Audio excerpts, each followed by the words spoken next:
Hello, everyone, and welcome back to Curse of Strahd Twice Bitten, the show where a team of DMs teams up to tackle a 100% rules as written exploration of everyone's favorite D&D horror campaign. I am Dragon Nakarta, your host and dungeon master, and it's great to have everyone back for our second episode. In all honesty, though, it's absolutely crazy that we're doing a second one of these, and I'm super glad to welcome you all back. And thank you as well to the cast for being here for another episode. You guys have been great. Thanks for having us. It's He says exciting. it's crazy that there's a second episode because he totally expected to kill us in the first. Oh yeah, that was a I didn't disappointment. expect us to last more than like 30 seconds. So Why did you Personally, think why do you think we delayed so long with like 2-hour-long stories? Exactly. Personally, I'm just happy that the TPK speed run turned into a real campaign. I wasn't expecting it. Yeah, well, I mean, there's all sorts of speed runs. I mean, you missed the TPK cutoff, but maybe you'll hit the seduce Strahd milestone. We'll see what happens. But anyways, yes, thank you all so much for tuning into last week's episode and this week's, both on Twitch and on YouTube. If you're not already following us on either, we are Our Curse of Strahd on YouTube, the official subreddit channel, as well as Our Curse of Strahd on Twitch as well, if you're watching this on YouTube. It means so much to us that you all are enjoying the show, and we very much appreciate all of the kind words and support that we've received from everyone. You've all been so great, and we love you all. So, with that said, I think everyone's here and ready and raring to go. So, without any further ado, let's get started with Curse of Strahd Twice Bitten.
A striking elven female with an almost ritualized poise, Kiva Sirili always endeavors to be a level-headed mediator and a soothing presence in the lives of all she meets.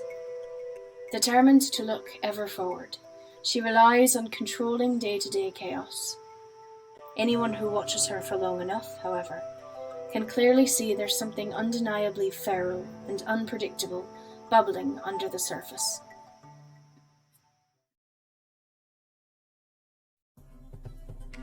In the company of these fine strangers, he is just Metreon. But across the Sword Coast, he's known as Metreon the Magnificent. He is a tiefling whose body and dress carry the signatures of a nomadic performer, as evidenced by the rougher edges of his costume and his sinewy frame covered in faded tattoos. Though he may not look like a typical magician, rest assured, he cleans up quite handsomely. The well-dressed, well-spoken half-elf who introduced herself as Lillisen has stayed away from the rest of the traveling group during the journey so far.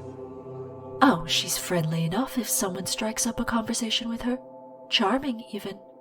But left to her own devices, she invariably keeps to herself, and even looks nervous when anyone comes within 10 feet of her.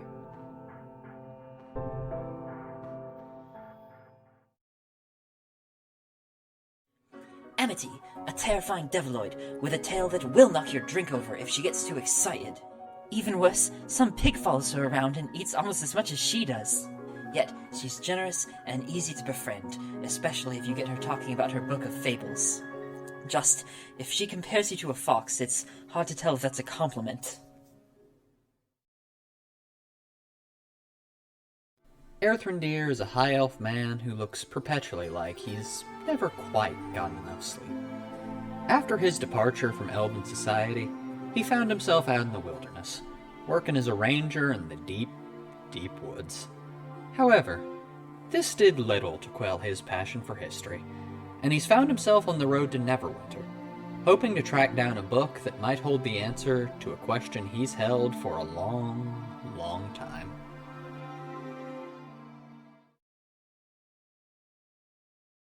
All right, everyone, welcome back to Curse of Strahd Twice Bitten. And without any further ado, let's get started on episode 2. So, last we left off on Twice Bitten, our band of 5 weary travelers had made camp in the Neverwinter woods on their way to the city of Neverwinter, sharing a meal and swapping stories as they prepared for the long voyage ahead. The next morning, however, they awoke in an unfamiliar and shadowed forest, the safety of the Tribor Trail now seemingly forever away. As they traveled upon the long, dark road through the trees, they learned that they had been transported into Barovia, a bleak land allegedly tyrannized by a creature known as a vampire, an undead monstrosity that preyed upon the blood of the living.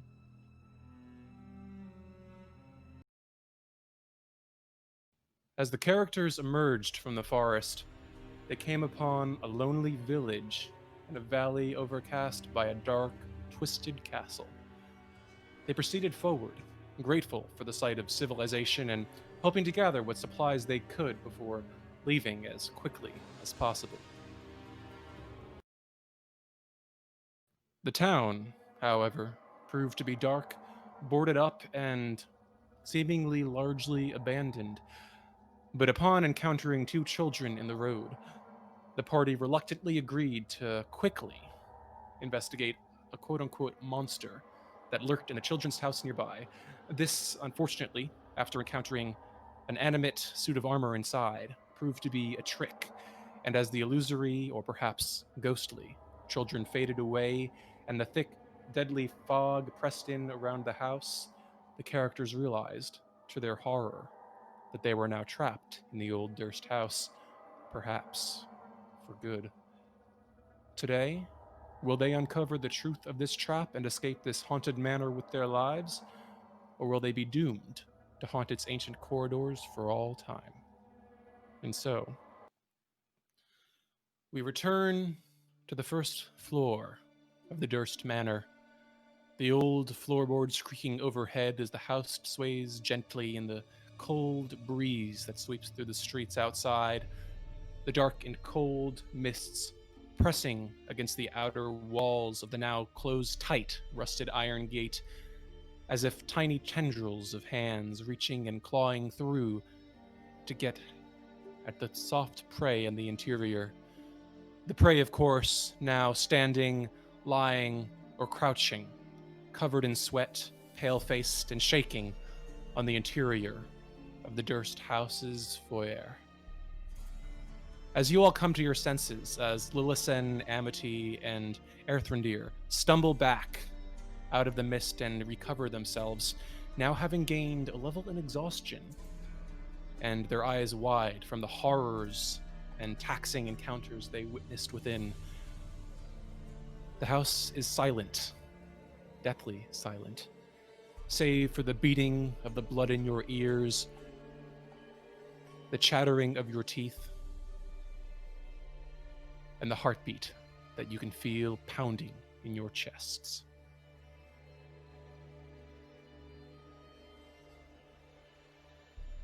Metreon, he's of course backed away into the foyer as much as possible, seeing the 3 traveling companions come back in on their hands and knees, just unable to move, and visibly, I assume, pretty exhausted. He's actually going to start to try and he's going to look around the the room past the foyer, like the big opening with the staircase. Is there any sign of the kids or any other life there? Make a perception check for me. 14. 14. You peer quietly past the single open door beyond the closed one. The main hall is quiet, empty. There's not even a stirring of dust. You can just barely see the quiet flickering of amber candlelight coming from the second floor where you left one of the oil lamps burning. But otherwise, the main floor is dark and cold and silent as a grave. And are there any windows on this floor that I can see? From what you can immediately see, there don't appear to be. You've not seen... I don't believe you've actually seen any windows so far, although from the outside you did see that there seemed to be a few looking into the house. There was a pair of windows toward the room immediately to the right of the entrance portico, though you've not inspected it with any sort of rigor. Yeah, so just in like this like panic, I'm gonna go ahead and I want to go into the room, into the door, and just like seeing if there's like maybe a window out there, or seeing if there's something else. He's just like in total flight mode and is just trying to figure out if there's some other way out of here. All right, if you'd like to move yourself into the main hall, and where are you going from there? And while that's happening, what's everyone else doing? Amity is just sort of sitting in a corner, gripping Truffle and chewing on her tail, being like, we're going to... Did Truffle go with Amity into the mist? Yes. He came out with it as well, right? Oh no. Oh no! Oh no. Glancing down at him, Truffle seems to be whining a little bit, whimpering as he weakly struggles in your grip. You can feel a bit of sweat that has matted the fur, especially around the top of his head. He's mostly just buried his snout into your armpit and shoulder blade and is just crying softly into your side.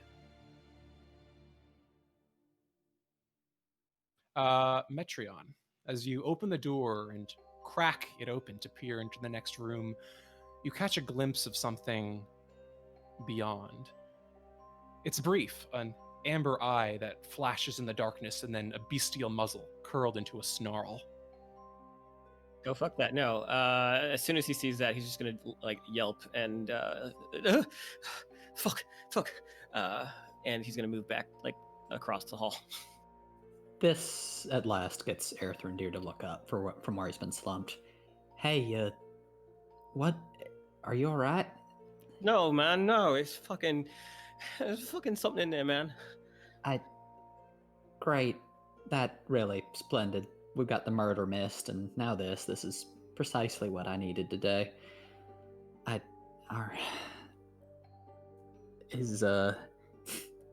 Well, I guess we should keep that door closed, he says without any sort of inclination that he's going to be moving anywhere as he slumps back down again. Yeah, I would have shut the door as I yelped back and screamed.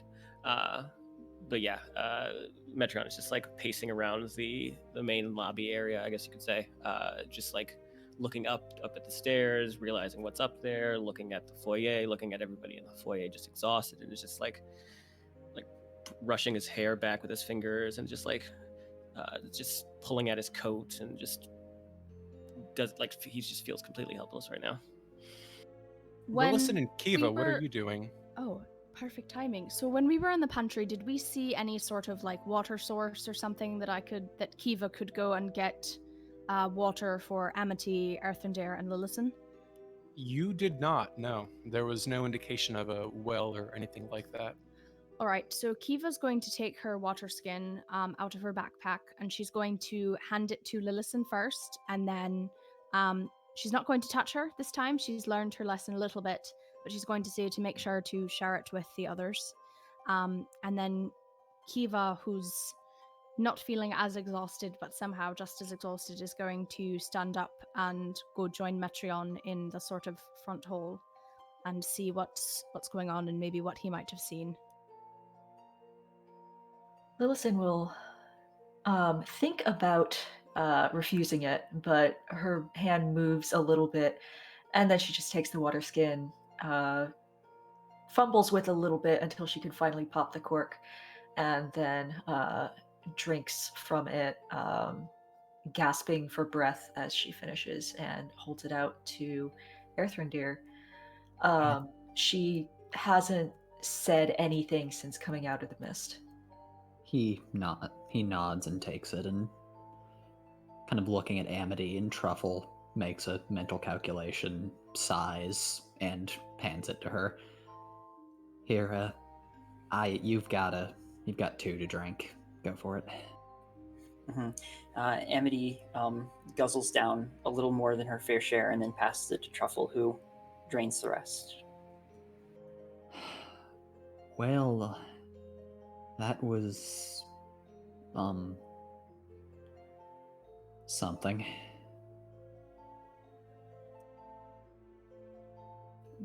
By that I mean I would much prefer if I never experienced anything like that ever again, quite frankly speaking. Then how are we going to get out?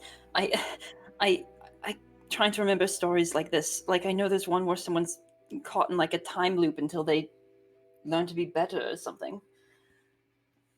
Well, if we do get out, I don't think it's going to be through there, unless y'all can hold your breath for a really, really long time. Maybe it will just disperse by morning. That's a point. Strong wind might come and blow it away. We can hope. Around what time is it?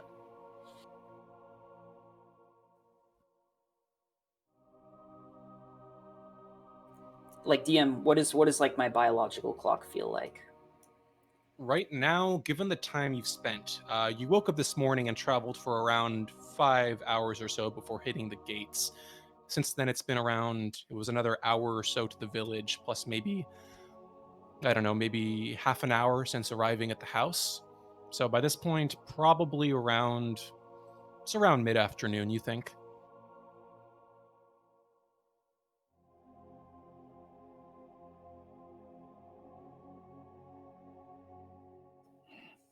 Well, if this is something like one of your stories and we are in some punishment time loop or whatever, then I'm very sorry for stealing that boy's lunch. And when I was 8 years old, I'm sure that's what this is all about. That was so stupid. I'm so tired. Is that really the worst thing you've ever done? Oh, Lord, no. Good gracious, no. Oh, I could, not really one to talk about it right now, but no, there's been some skeletons in old Erthrindir's closet. I was about to say, do you think that was what did it? Perhaps we should put back all the food we just took from the pantry. That's not a bad idea. Like, you're thinking it's a test of morality or something? I don't know. I just want to go to sleep for a very long time. Yep, same. Though I don't think we should yet. But you've got a point about the food. We should see if that does anything, and probably check on. Speaking of which, hey, Metreon, Kiva, y'all all right in there? No. Fair answer. He struggles to his feet and walks over to them. You said there was a light source somewhere nearby, an oil lamp, perhaps? There are a number of unlit lamps along the walls. Should be easy enough to light if you'd like. They seem to have still a bit of oil to them. There's one upstairs that you can just barely see the silhouette of its light flickering from the second floor, but it doesn't quite illuminate this level from that distance. That was the one we lit earlier, right? Correct. All right, Kiva's going to go up to the second floor and grab the lit oil lamp and bring it back downstairs.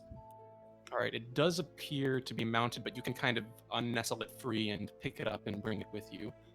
It casts a bit of a nice glow on the area around you.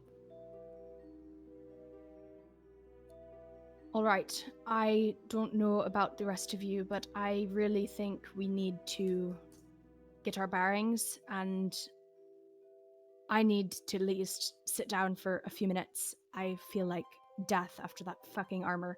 So I think we can find maybe a space that's quiet and secure. We know that the sort of front parlor area is at least protected from the mists, and it's tight, but I'd much rather be in close proximity with everyone than sort of spread out all over this mansion.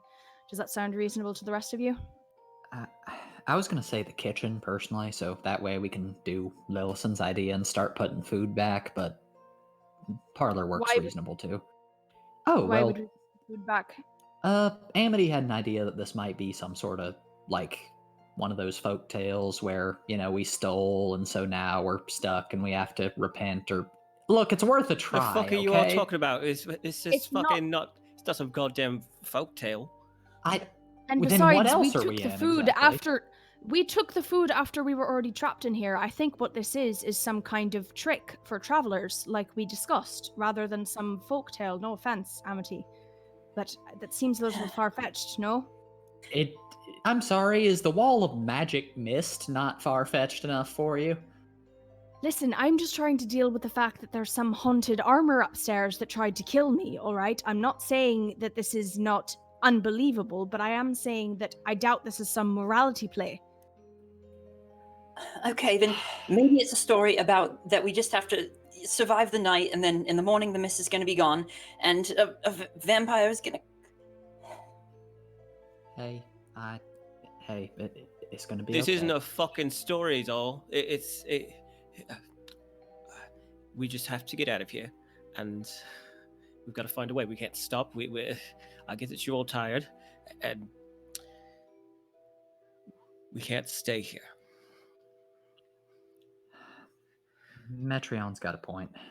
Among other considerations, we're going to run out of water soon.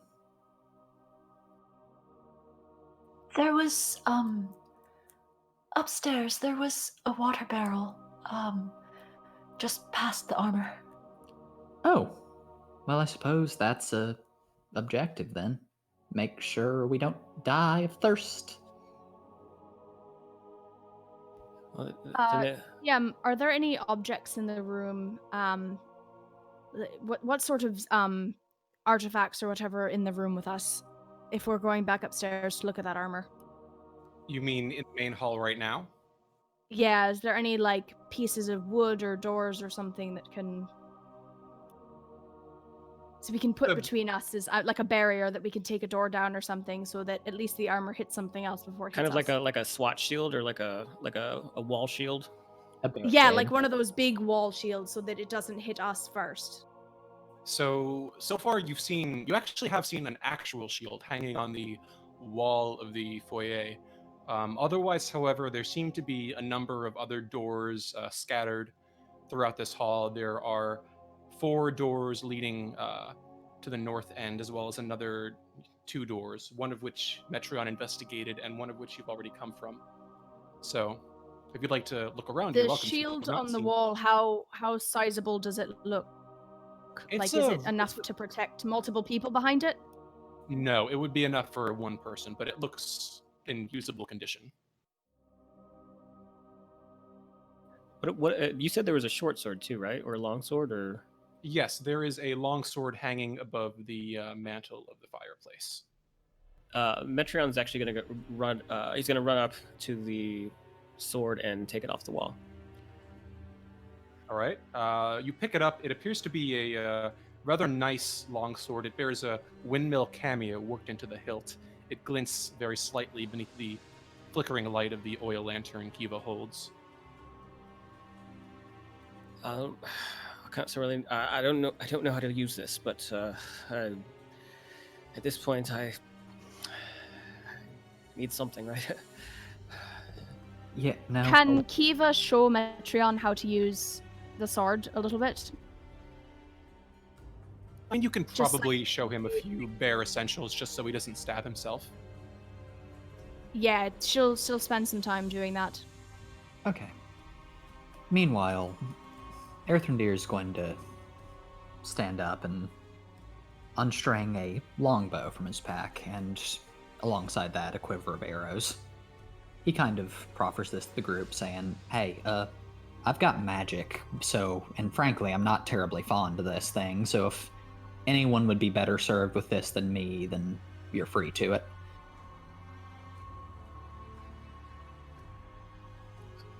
I can't say I know how to use it myself, but Well, fair. It might let you keep a bit more distance between you and the murderous little suit of armor, though. But your call. it's just anything that we can do to protect ourselves while we're here. Point taken. Speaking of which, go for it. I was going to say, as Metreon says that, Kiva's going to take down the shield from above the mantelpiece. All right, you're able to reach up. It's not overly high up. The shield itself is emblazoned with a stylized golden windmill on a red field that actually seems to match the cameo on the hilt of the sword quite well. It fits comfortably and straps onto your arm without overmuch resistance. Right. Huh. Metreon. Sorry. Go ahead. Metreon, while looking at everybody, notices that Lillison isn't around, and he'll call out, "Oh wait, what was the other girl's name? Lillison. Lillison, Yes. get in here." What are we doing? I don't rightly know, but surviving is on the top of that list. We figure that if we can get past that armor, at minimum, we can get the water barrel upstairs and live a bit longer. All right. Look, the armor only activates when somebody is very close to it. We can either get around it or trick it, perhaps lure it into one of the other rooms. If anybody has a rope or a bit of string or something, I could see whether it reacts to magic hands. Erthrendir grins and pulls out a long, long length of high-tension fishing wire. Well, I got something like that. How sturdy is it? Will it snap? It can't suspend the thing or anything, but it's meant for taking big ol' fish, tuna and salmon and the like, so not easily. All right.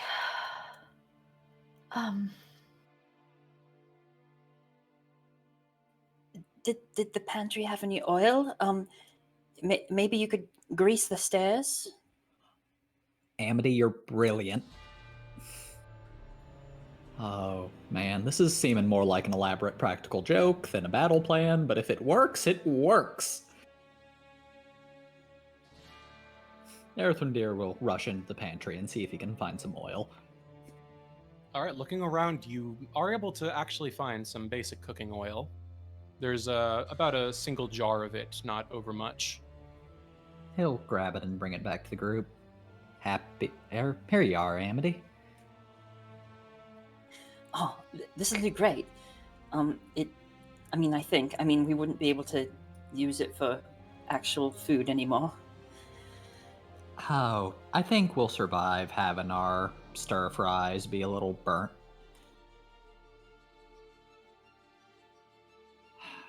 Okay. So we've got we've got some ideas. We've got a long sword, we've got fishing line, we've got oil. Does anyone have a plan? No, I think I saw some windows in the room over there, and he'll point to the den across from him. But there's something inside there. I saw eyes and something like a muzzle, like a dog or a wolf. Well, All right. Okay. Look, dogs and wolves, I'm not afraid of. Could you all stand back for a moment? standing back, and he'll push himself against the wall as much as he can.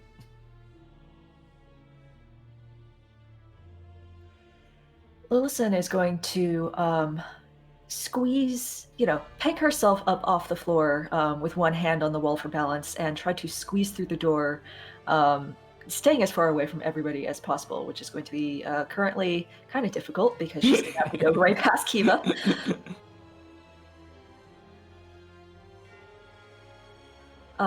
And she clenches her right fist for a moment around the gem in her palm. And with her left hand, she's going to just throw the door open. All right, the door easily flings open, revealing a well-decorated interior, and in the darkness for a moment, now faintly illuminated by the flickering light of Kiva's oil, the evident sight that Metreon had been so spooked by. You see a gray-furred wolf frozen in place against the far wall, just beneath a dark gray shrouded window, although it's only a moment before you realize that the wolf isn't moving, and another heartbeat before you realize, peering inside, that it's not alone. You can see that this oak-paneled room looks like a hunter's den. In addition to the wolves, you can see mounted above the fireplace a stag's head, and positioned around the outskirts of the room, you can see the two other stuffed, you hope or believe, wolves. You can see inside in the dim light through your scant dark vision, two padded chairs draped in animal furs that face a hearth, with an oak table between them that supports an assortment of objects. A chandelier hangs above a cloth-covered table surrounded by 4 chairs in one corner, and you can see 2 closed cabinets standing against the walls. Lillison looks at the presumably stuffed wolves, takes one look back over her shoulder at Metreon, and then just shakes her head slightly, pushes her hand out, and sends acid splashes at the at the stuffed wolves, and then goes, "I took care of it." Bless you, love. Is there anything else in there? Windows, perhaps? Yes, a few windows. It looks rather comfortable, actually. I wouldn't mind sinking into one of those stuffed chairs for a moment. Back up a tad. You said you took care of it. What was it? Lillison's going to step aside from the door. Oh, those. Oh, that is some beautiful taxidermy. And as soon as Metreon sees that they were just stuffed wolves and now kind of sizzling and boiling blood red acid, he will go inside the room, and as soon as he gets in, he'll kick the head of the one that's right beside the door. It actually flies a good 6 feet or so before plonking right in the seat of the armchair to the left of the hearth. What's left, you can see, is actually a boiled, seared, somewhat bubbling mess atop the now headless neck, where you can see the taxidermied stuffing as well as the now sizzling fur and hide where the head once connected to the neck. The whole of it, you can actually see, is now almost half melted, with it's part of the jaw melted away, revealing bone and sinew beneath, poking white beneath the once gray-black fur. It's actually a far more grisly sight than even your first glimpse may have indicated. But he will shudder and throw up the 2-finger salute at him before seeing that cabinet. And I assume, given the quality of the house, that the cabinet is also equally finely made. Oh yes, the cabinet itself actually looks of quite nice make. The one to the left, or as you're currently stepping in, the one to your right as you're entering the room, appears to sport a small lock that hangs around the handles of the wardrobe. He's going to use the pommel of the longsword to try and bash it open. All right. I would say give me a strength check. Okay.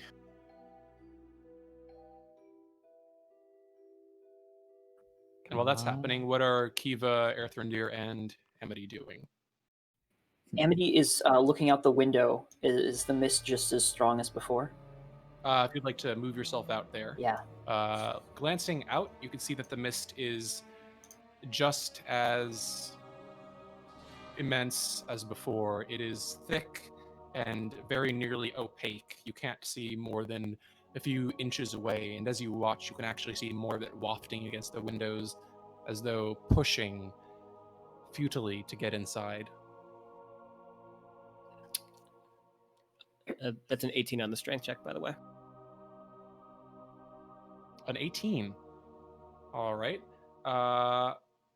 Moving the longsword over the lock, you try to leverage it as best you can, but unfortunately the lock appears to be in relatively good condition, and though you kind of bang it and strike it a few times, it does not seem to budge. Metreon will sigh, and he'll put the longsword down beside the cabinet. He'll bend down, and he will take out a lockpick and try his thieves' tools.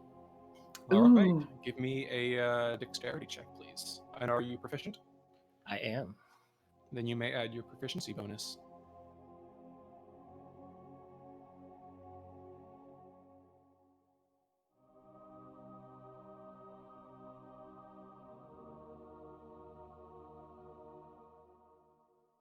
Huh. Not working. While that's No luck? happening, Oh, all right. While that's Ooh. happening, what's Amity up to? Amity is going to take these stuffed wolves and start just like tossing them out and bringing them into this fireplace. All right. I'd say you're able to move them in there pretty easily. It's a bit of a gross and unpleasant task. But after a while you hear the kind of clicking and grinding of Metreon's picking the lock of the cabinet, you're able to lug the bulk of two of them outside, with the third one following suit. After a moment, you hear a grunt from the corner, and Metreon, what did you roll? I rolled officially an 18 with my proficiency. All right, very good. With an 18, you wiggle the thieves' tools within the lock and hear a soft click as the cabinet slowly cracks open. Nice. Yeah, what's inside? Is it rich people stuff? Looking inside, it appears to be a hunter's equipment cabinet. You can see on the central shelf, displayed and hung by two golden painted hooks, a heavy crossbow of ornate make next to a light crossbow, and beside it a hand crossbow. And on the shelf just below, laid out in very pleasing and symmetrical fashion, you can see a very large number of crossbow bolts. It seems that there's several dozen bolts, enough for probably 10 or 20 for each weapon. Metreon tosses the longsword aside and actually just pulls the hand crossbow out, and when it's in his hand, he just sort of marvels at it. Yeah, this is more my speed. And he'll take the hand crossbow, and how many crossbow bolts for that? It is a total of 60 bolts. Okay. I mean, he'll take all 60, but he'll call out to the others, seeing that Earthendeer, who apparently is also an archer. There's some other bolts in here, crossbows. Oh, beautiful make too. Excellent wood carve. You took the one I can use. Unfortunately, I was only trained in hand crossbow and longbow. You're perfectly fine. Take them all. Suit yourself, and he'll take the entire 60 bolts and sling them over his shoulder. I feel a little bit better now. Yeah, likewise. This is actually pretty pleasant since Amity took the smoking wolf ruins out of here. Hey, everybody, how about we pull up in here for a little?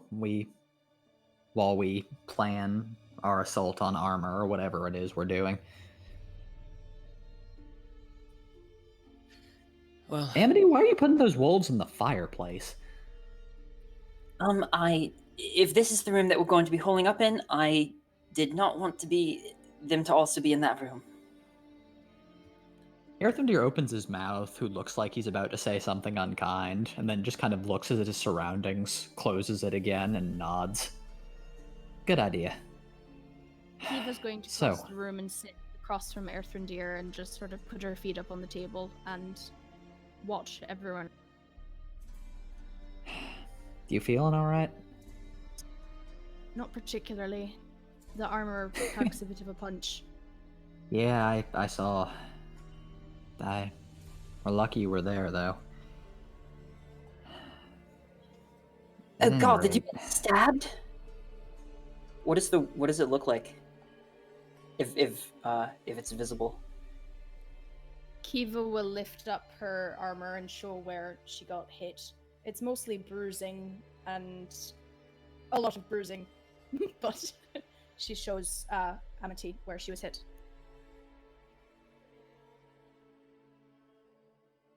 Ooh, nasty. It sort of sets in for Amity that this is like an actual stab wound in front of her. Oh god. Here, let's bandage that up with something. I'll be fine. Really, you should save that for yourself. In case you get hurt too. Okay, I'm gonna be okay. All right. Metreon, among those weapons, were there any like simple ones, like maybe a light crossbow or like a short bow? Come take a look for yourself then, love. And he'll step aside and let Amity check out the remaining contents of the cabinet. Meanwhile, Lillison is going to move her way towards the fireplace, then glance back at Earthrendir and say, Do you have any more fire in you? I rarely run out. And he traces an elven rune in the air and lazily shoots a firebolt into the hearth. Now, question. Do I recognize this rune, DM? What are you looking for specifically? I would like to know whether it is something that has arcane significance. The rune itself, not his casting of it, which is obviously magic. I imagine this would be Earthrendir. Do you suppose this would be an Arcana check? Yeah. Arcana or history? Oh, let's go with history. That is a 13. Okay, so Lillison would know that it's not like he's doing the somatic components of a spell. It's an old elvish word for inferno, which is weird because that shouldn't really work. That's not how spells work. That's not how most spells work. Okay. Lillison will just tilt her head a little bit, and her fingertip will trace the same rune briefly, but, obviously nothing will happen in the air. He kind of looks at her quizzically, and then kind of his eyes widen. You're a... Yeah, no, it's not a normal incantation. It's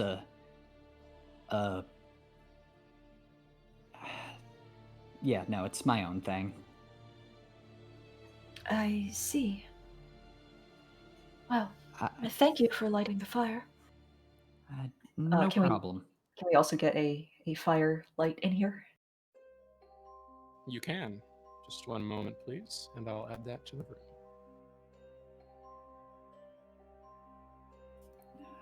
Yeah. Well, now that we're all comfy and cozy, we have...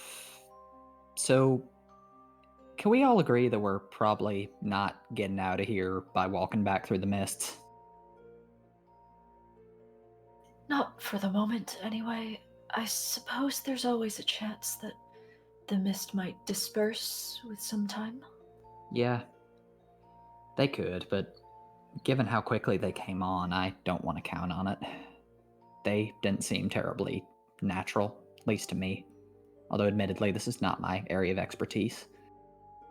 Are there any spells like maybe a really big fog spell that could have done this? Fog cloud doesn't poison people, generally speaking. But I suppose there's always magic that nobody's ever heard of, stuff that's been forgotten. So you think this is all magic then? I'm having trouble thinking of anything else. There's not many natural phenomena that cause toxic clouds to drift into suburban homes.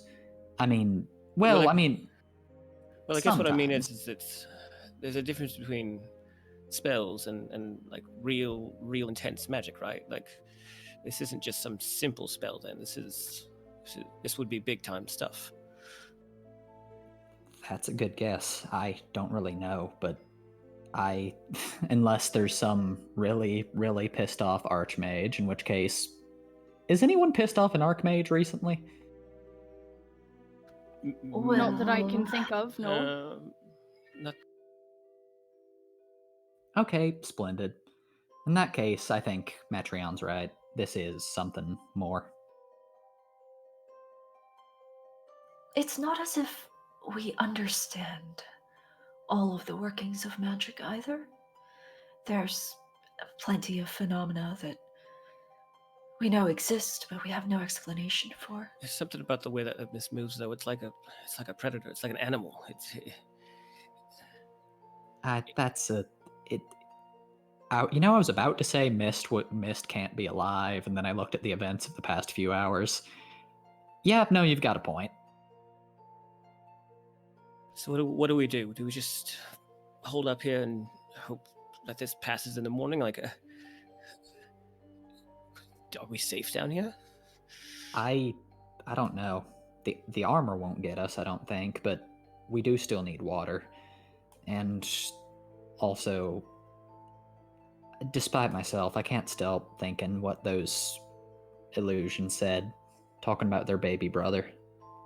Yeah, there's the matter of the two children. This seems like a fairly elaborate trap, but why us? Don't forget they also mentioned the monster in the basement. Do you think maybe the monsters, this monster that they spoke about, is the one doing all of this? It's creating this mist. It's creating these illusions, these animated suits of armor that stab and punch the shit out of us. Lillison just looks at Amity. If this is a trap, then who's supposed to get trapped? And for what reason? I don't have much on me. There's nothing worth stealing from me. Well, it could be that what they're looking for isn't necessarily money. What do you mean? I don't know what else it would be. What else would children want, though, if not companionship? Oh. You think the children were real, then?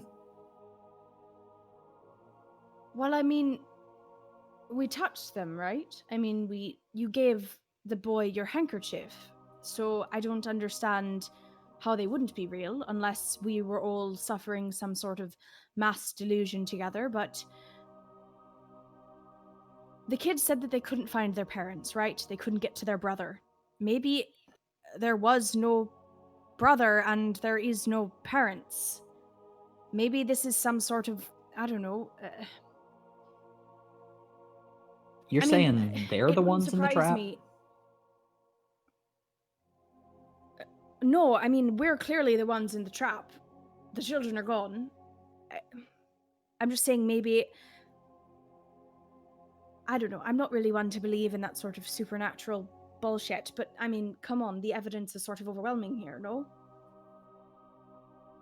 In all fairness, love, and he kind of gestures towards his cheek. That kind of went all bloody when you were up there, and that didn't seem like a natural occurrence either. So I don't rule out the supernatural in any instance, but this is bigger than any kind of supernatural phenomenon that I've ever encountered or have ever heard about, aside from like loftier tales of archmages and liches and things like that. I mean, we're supposedly in the realm of a vampire, though, so it wouldn't surprise me if that vampire is some sort of crazy archmage. I mean, the letter on that body said that he'd been in power for like 400 years. That seems like an awful lot of time to get really acquainted with horrible fog magic. Look, we don't need to figure out what is actually going on. We just need to know what we're going to do about it.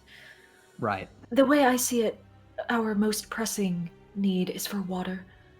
And in order to do that, we are going to have to get past that suit of armor. And perhaps, I don't know, we'll find out something more while we're up there as well. Metreon holds out his wineskin, second most pressing priority, and he jiggles the wineskin in front of everybody. Can you be serious for 30 seconds? I am bloody fucking serious. Look,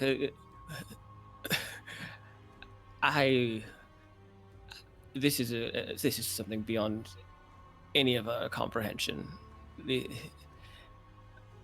There is no right way to process any of this aside from just survival. So, spare me for just a moment.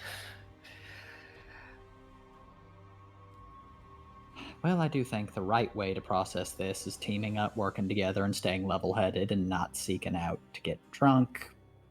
But that's not the point, I suppose. Lillison's right. Let's figure out a plan to get past that armor and get some water. Check out the 3rd floor. It can't hurt. All right. I don't mind going up first with the shield, so I can at least be a barrier for everyone else. Lillison, you seemed quite adept at getting past it before. Maybe you can lead the others, and I'll follow you into the room afterward. I would prefer resting for a while first, but yes, I suppose I could do that. You think we're safe down here to rest? I mean, we can barricade the door, and if the mist starts coming through the windows, then, well, we never really had a chance at all, did we? Right. Metreon immediately gets out of the chair and starts to move towards the door.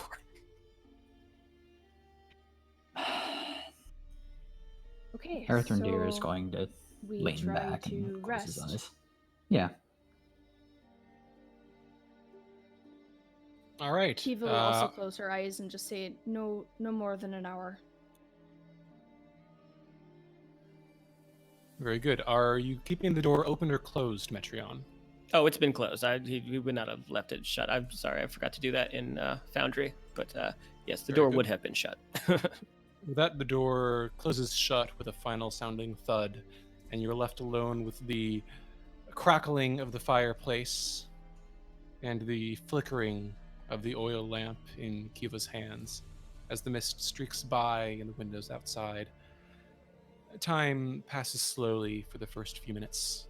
Is there anything specific you're doing here, or are you just resting and recovering your health? Metreon is so actually the cabinets, are they bolted to the floor or can they be moved?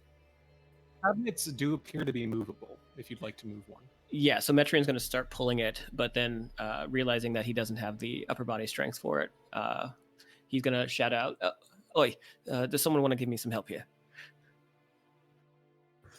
Amity will happily help him move the cabinets. Right, moving the first now empty cabinet, you're able to kind of move it and jam it against the door to hopefully prevent anyone from opening it. The other one, as you move it and shake it along the ground, you can actually hear something clinking and cracking on the inside, and then something shatters as you try to lean it into place. Shit, what was that? Is this one locked like the other cabinet? No, in fact, the door hangs slightly open as you balance it in place. Metron will open it, wanting to see what cracked open. You see what appears to be a small covering, a puddle of sorts of cracked crystal glass alongside the bottom, now left slanted corner of the cabinet as you lean it on its side and axle.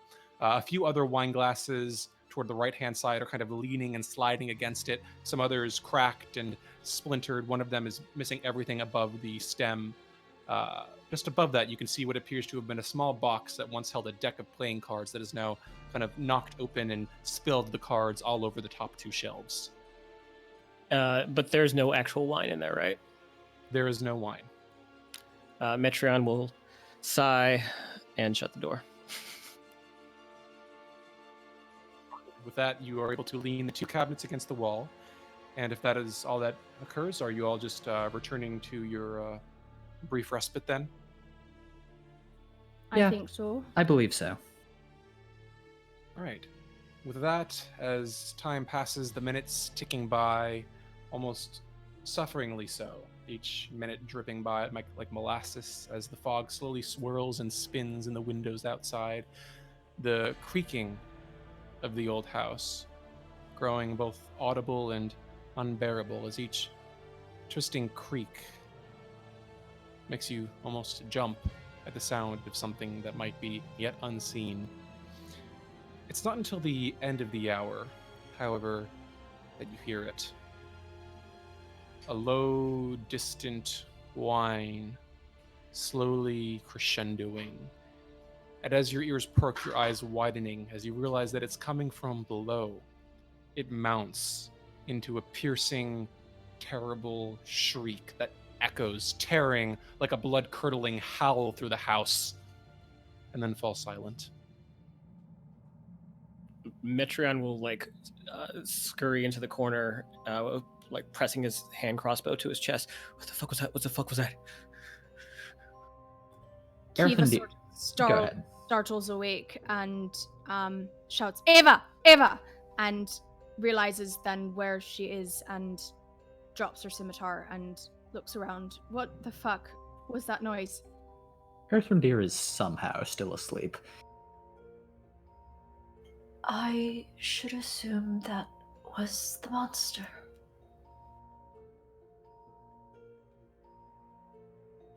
Abruptly, you hear something smash upon the ground. Glancing over to the small wooden table where Lillison is now sitting, or sitting beside, you see something that you hadn't noticed upon your first sweep of the room that was somewhat hidden on the lower level of the small oaken table. A cask of ceramic clay, tucked away in the shadowed underneath, that is now fallen on its side and cracked, crashing to the ground and leaving a small growing puddle of purplish liquid that spreads across the floor, soaking into the floorboards. Oh no, does this purple liquid look good? It smells sweet like wine. Metreon... Oh, shit. I think Metreon's too scared to actually go after the wine, but he will be very, very disappointed. Lillison will quickly go for it and set it upright.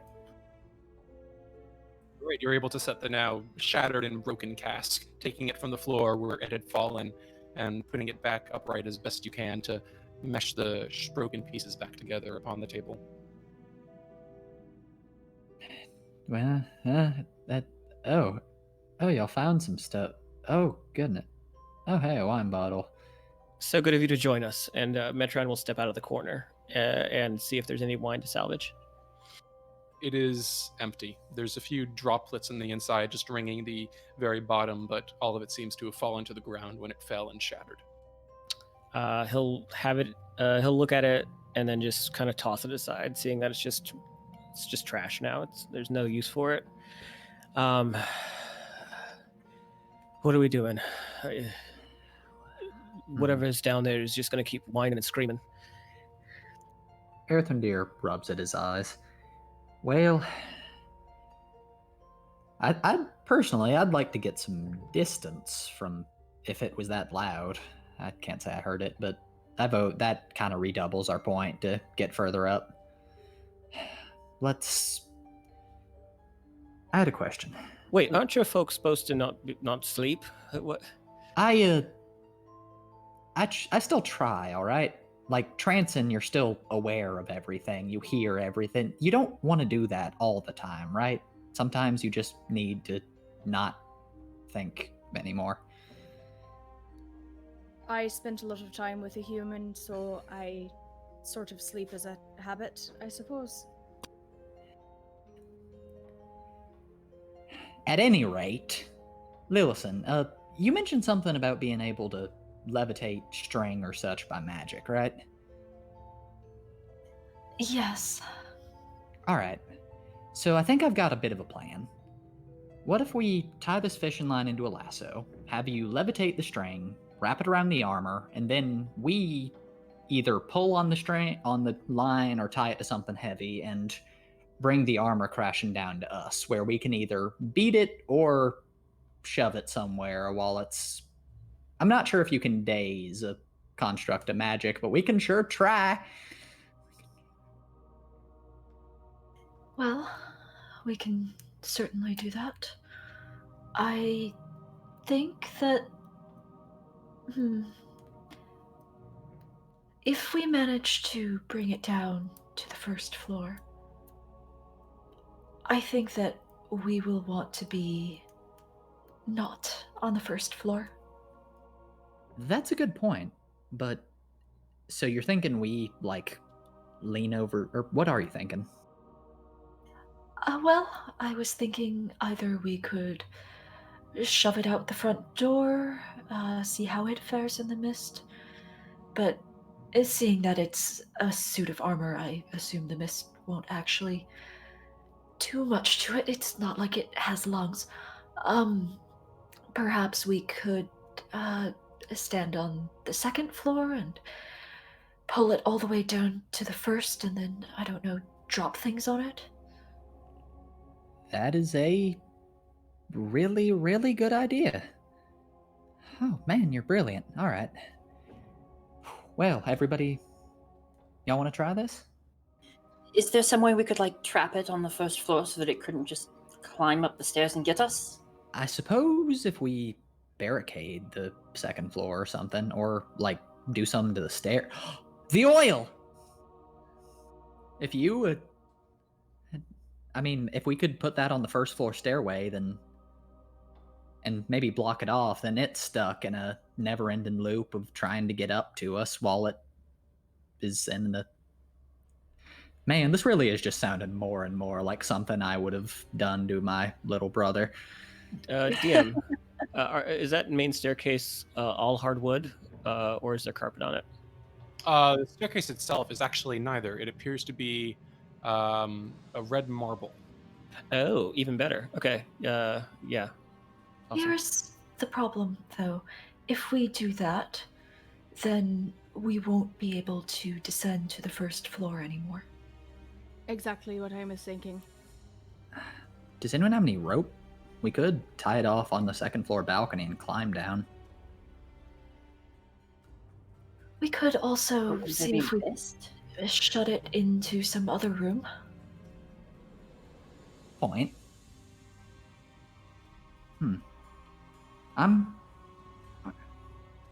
Well, I think any plan is fine as long as it's a plan that we execute on before we get any more scared.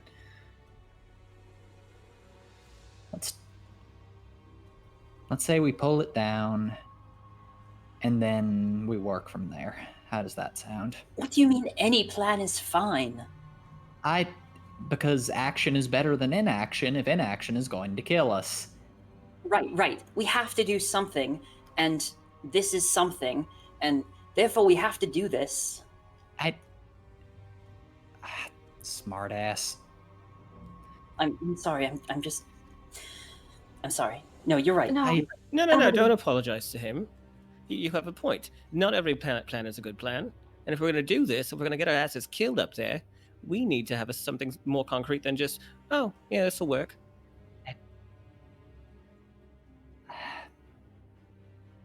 Look, we have several potential plans, it sounds like. And we probably have the leisure to consider each of them and figure out what's the best plan. Yes, let's do that. So, what's the best plan? Metreon looks around the room. I still think that I one of us distracting it is probably the best plan to at least get what we need to get from upstairs and bring it back down. There's really, I mean, we haven't really explored, but other than the baby, right?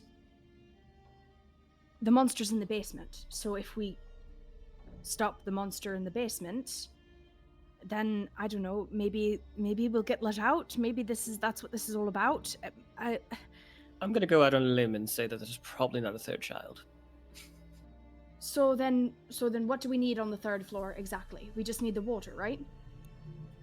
I think that's fair. And also, frankly, I'd rest easier doing anything in this house if I knew that the murderous tin can were disposed of.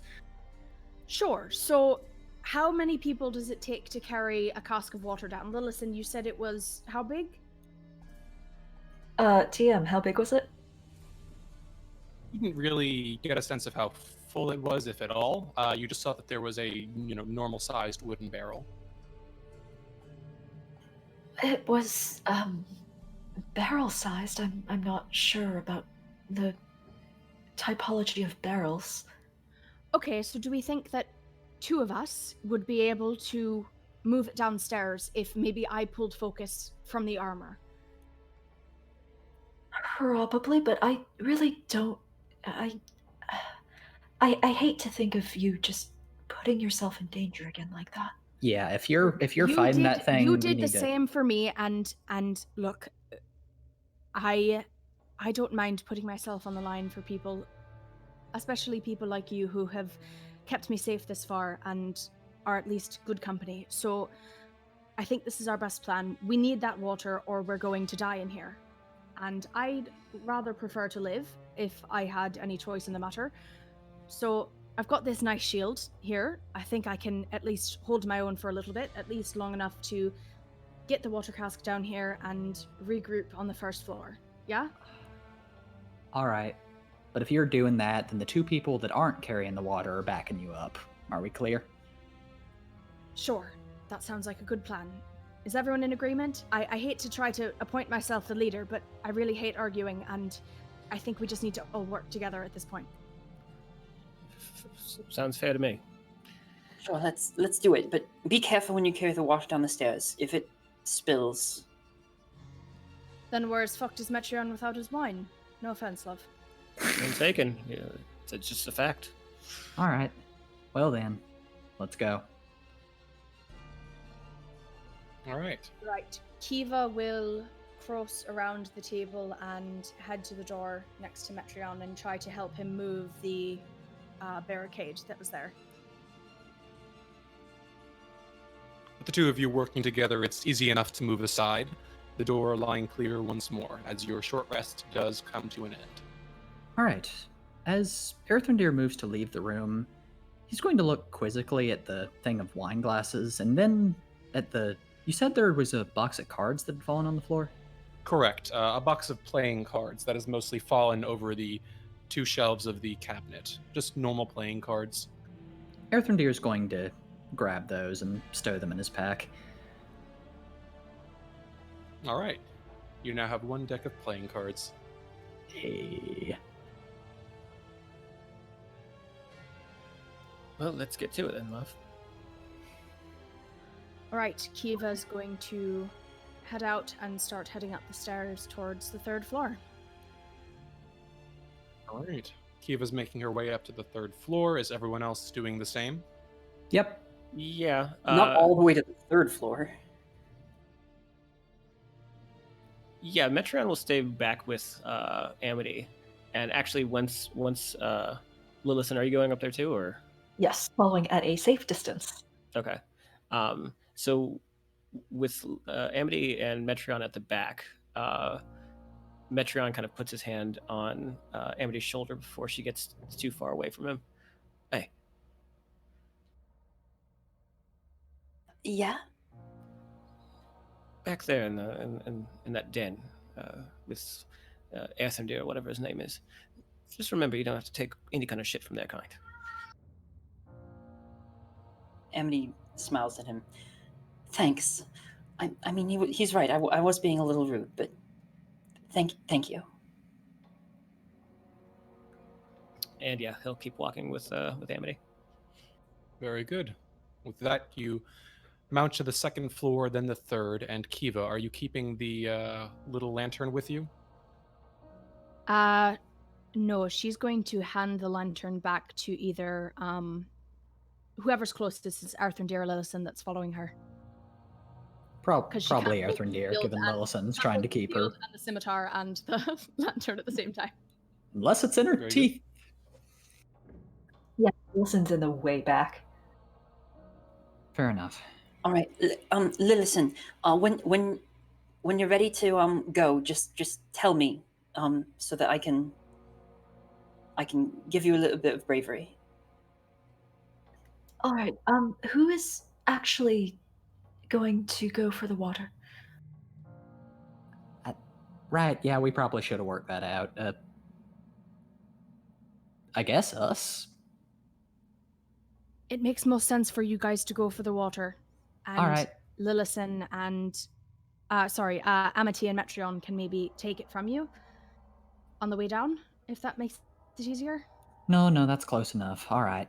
And Earthendir kind of looks at Kiva and then lowers his voice. Listen, those things are you can't fight that armor like some normal. In my experience, these sort of things, you got to aim for critical junctures. Joints, arms, anything that helps it move. You can't think like a person. Think like you're trying to disassemble a statue. And All right. with that, Actually, quite helpful. and with that, he is going to give you a die of bardic inspiration. Oh, okay. Whoa! Oh, okay. No That way! Yes. Oh Will. my god! Yeah. Huh. Yeah. Okay. That wasn't on my guest Oh list. my god, that was Confirmed. so not on my list! It was on nobody's list. No one guessed. Oh my Nobody. god! Gagged, shook. Okay, I'm fully Scalped. shooketh. We're scalped right now. Yes. I'm For all of moving those with in the all chat the who have weights. been speculating, your speculations were great, but they weren't good enough. Oh. Okay, yes, they were. They were wonderful. All right, so I have inspiration now. This is so exciting. Yes. All right, now that you are inspired, what are you and everyone else doing? As the armor you can see so- standing there at the far end of the balcony, just standing stock still and quiet in the now flickering candlelight of the balcony. So I'm assuming there's no way I can sneak up on the thing, right? Like she says, not knowing really anything about this armor. So I'm going to just go up there, and as soon as I'm within range, I'm going to swing at its right knee with my scimitar and try to knock it off balance, like Erthrindir said. Wait. Hold on. Before we do anything crazy, whoever's going to be actually up there, like going toe to toe with that thing, I want to try to help them out a little bit before we start. All right, love. What do you need to do? Amity is going to clasp a slightly clawed hand on your shoulder and cast the spell Heroism, invoking the bravery of the woodcutter from the fairy tale Red Riding Hood to grant you with bravery. For the next minute, you are immune to being frightened, and at the start of every single turn, you gain 5 temporary hit points. Nice. Oh my goodness! Wow, people are really blessing me today. This is exciting. We don't want you to die. Also, lovely spell, Amity. Let's talk about that later.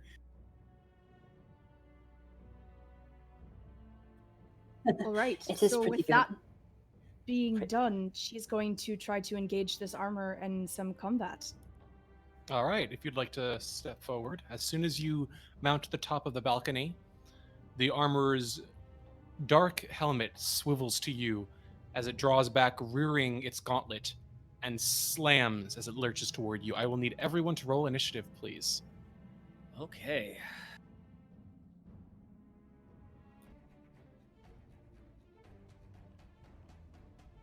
Okay, that's a 12 for me. 8 for me. That's an 8 for me.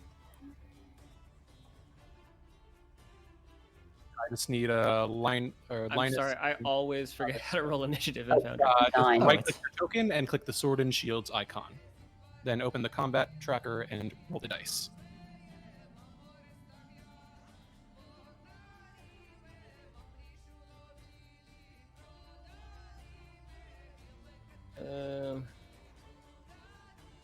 It's all right. We'll get to you in a second. I'll just roll it now. Earthrendeer, you are up. As you see Kiva stepping forward, as the armor turns to focus its attention upon her, what would you like to do? All right. He's going to stick to the plan. He is going to walk carefully as he disengages and slip past the armor and Kiva both into the next room. All right. If you'd like to move yourself toward there.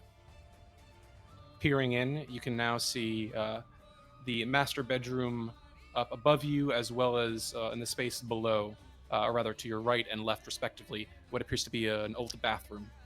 And you can see through the open door on the left-hand side the barrel and spigot next to a clawed foot tub. Hey, Lillison, it's in here. Old bathroom. And he is going to... Yeah, and that is going to be him for his turn. All right, very good. With that, Amity, you are up next. All right. So I think I'm just waiting for them to get me the water, but just in case, already in action to pummel anyone. Actually, I got a crossbow, so I can sort of try to shoot the crossbow from below here at this armored figure. Yes, I will say that given that you're shooting from below and Kiva is in the way, it will have 3/4 cover from you, so +5 to its AC. I see, understood. Can relocate if you'd like to take a better shot, but knowing this thing's ultra high AC is definitely going to miss. So she's just going to come back down and wait for the water. All right, very good. That is Amity's turn. Kiva, you're up next. The armor is lurching forward to smash you in the side. What would you like to do? I am going to take my scimitar and I'm going to swing at its knee. All right, go for it. Ooh. That is a 4, so I don't think I hit. All right, no, it swings wide. The armor unfazed by the attack. Is that your turn? Right. She's just going to just keep right on top of it, make sure that it has to go through her to get to anyone else. All right, very good. Lillison, you are up next. Okay. It looks like from where I am, I might not actually be able to make it out of this thing's range with my available motion. Yeah, I don't think so. So here's what I'm going to do. Lillison starts running up the stairs, but at the top of the stairs, she freezes and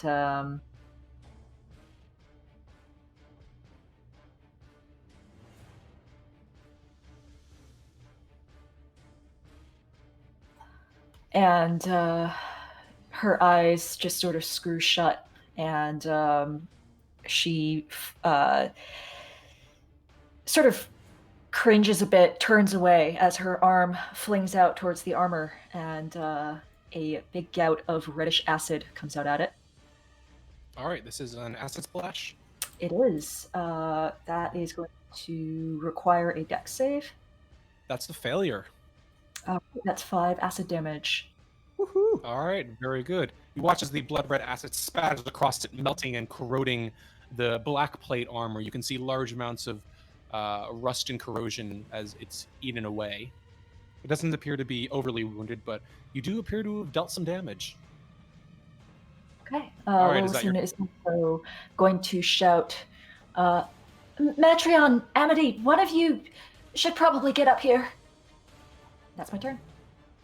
All right, Metreon, you're up next. Metreon's stomach falls when he hears her call out to him. And he will... bloody hell. He'll take his movement. He'll stay 10 feet away from her. He'll look at Lillison. What you need? You should go get the bucket, the cask, the water. He does that like little kid motion, like little kid. I don't want to do it dance. But he will use the rest of his movement and his action to head towards the bucket. All right, are you dashing to get there? Yes. All right, as you do so, the armor will lash out toward you blindly, attempting to smash its gauntlet across your side and shoulder. Oh no, I don't want that. That is a 12 to hit. That misses, I believe. Let me check. Yes, I got 13 armor class. All right, nimbly duck underneath it, ducking and weaving and swirling wildly until you meet Aethrandir right outside. Fuck shit. And I'll like slide in like underneath his fist and then across the floor at Aethrandir's feet. Right, Careful, like the floorboards up here are awful. Also, thanks for coming. All right. It's right here. It is the armor's turn. It is going to, still focus blindly ahead on the first target it encountered, take another swing at Kiva. 2 swings to be exact. That is a 9 to hit, which I presume misses. The 9 misses. And a 23. The 23 also misses. No, I'm kidding. All right, that will be 8 points of bludgeoning damage, but I believe you had temporary hit points, right? I do. I have 5 temporary hit points. So you take 3 bludgeoning damage and your temp hit points are removed. With that is the end of the armor's turn. Aethrandir, you and Metreon are alone at the top of the corridor next to the bathroom. What would you like to do? I think I had enough movement to get into the bathroom, right? Just to confirm. Yeah. Okay, Aethrandir is going to grab the water bucket and nod at Metreon. All right, I can't. Let's see how much distance we can make with this. How would we handle moving together with this thing? Mm-hmm. So, what you've got right now is the water bucket itself is maybe 3 feet across. It's closed with the small hole in the very top of it. If you'd like, you can move forward to pick it up. Yeah, I'll do that. All right, as you do, you realize something interesting. It is much lighter than you expected. No. Are you? The house is temporarily broken by a shrill, to Lillison and Kiva, incredibly vulgar elven curse. It's empty! And God then he's fucking damn it. All right, get out of here then. Move. He's then going to run back out into the hallway and seeing what's happening, gonna just kind of, in a sort of haze of frustration, hurl a firebolt at the armor. All right, roll to hit.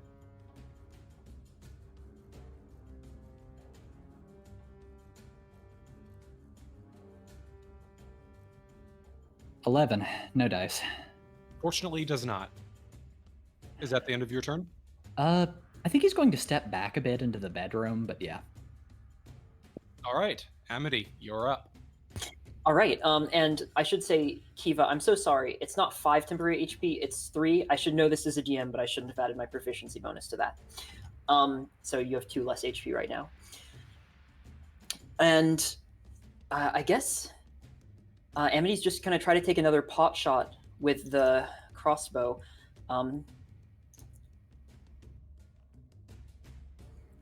Missing, unfortunately. What did you roll? 15. Yes, unfortunately, a 15 does miss. All right. With that, I believe that is the end of your turn, which means Kiva, you're up next. You get some more temporary HP, I think. Yep. I do. I get 3, I think. Okay, that's good. All right. Kiva's trying to hold it together as much as she can. So she is going to swing again, and this time try to knock one of the arms off of the armor. We're going to try it. All right. Roll for it.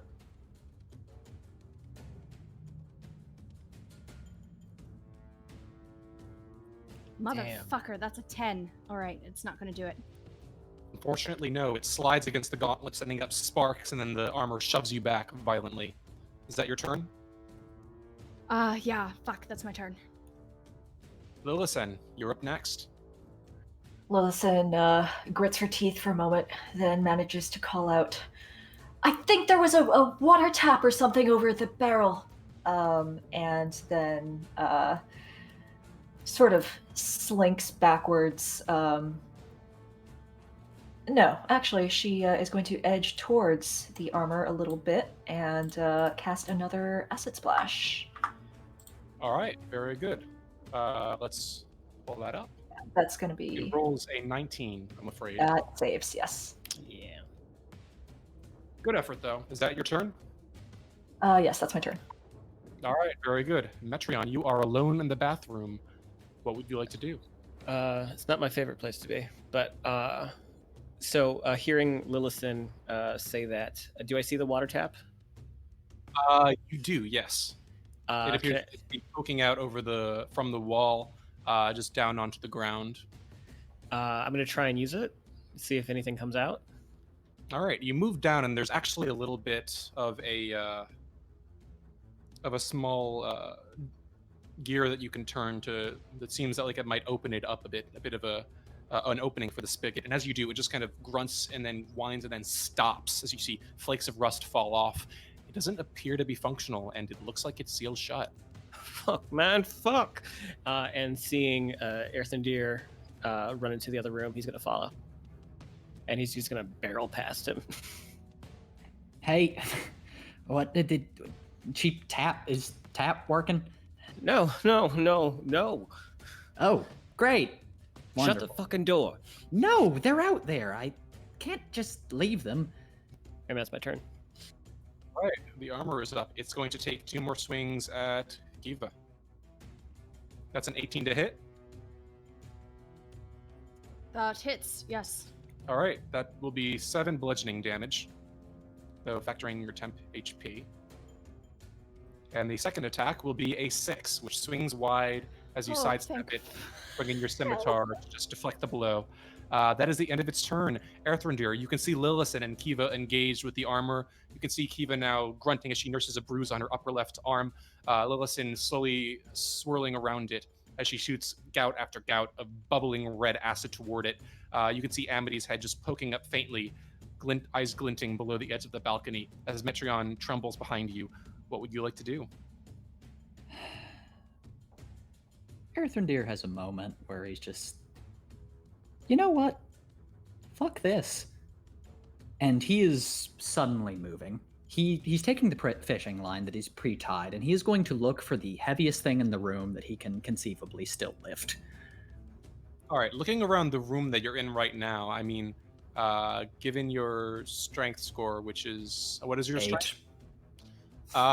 There's a few chairs, folding chair sized. If you'd like to take one of those, just at the vanity and at the parlor table. Yep. He's going to grab on one of those, tie a length of fishing line around probably the sturdiest place he can find, and then bring the fishing line to bear like a lasso. And then, first, and then he's going to grab the chair, bring it out into the hallway, set it down, and then whirl the fishing line like a lasso and see if he can wrap it around the armor. Okay, so that's a few lot different at steps once. there. Yeah, that's a lot. I would say it's an action to tie the fishing line around the chair, and you can try to lasso it next turn. All right, good stuff. In that case, I'll take the time to move the chair close to where I want it to be, which is the balcony. But yeah, that's my turn. All right, make a sleight of hand intelligence check for me, please. This is just an intelligence check plus your proficiency modifier if you are proficient in sleight of hand. All right, gotcha. I'll just roll like a nature check, and it'll come out to the same thing. Okay.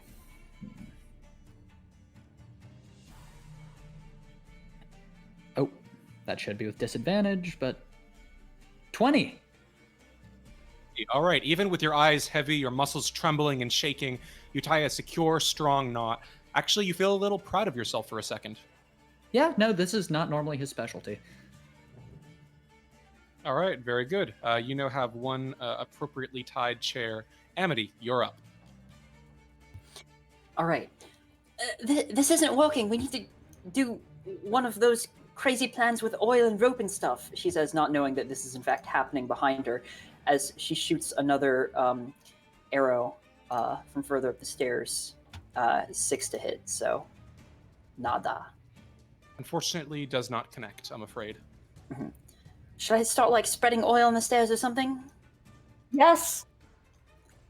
All right. I don't know if that's something like an item interaction on this turn, but if, when possible, she'll take a few stairs and oil them.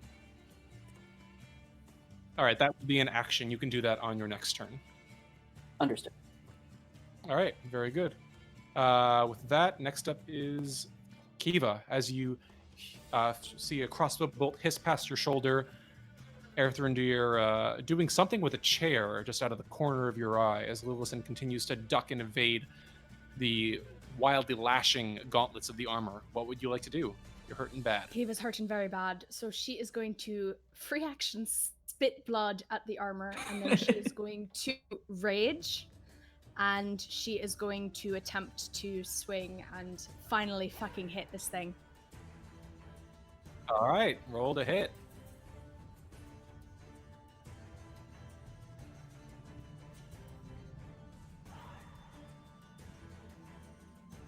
That's a 19 to hit, I believe. That will hit.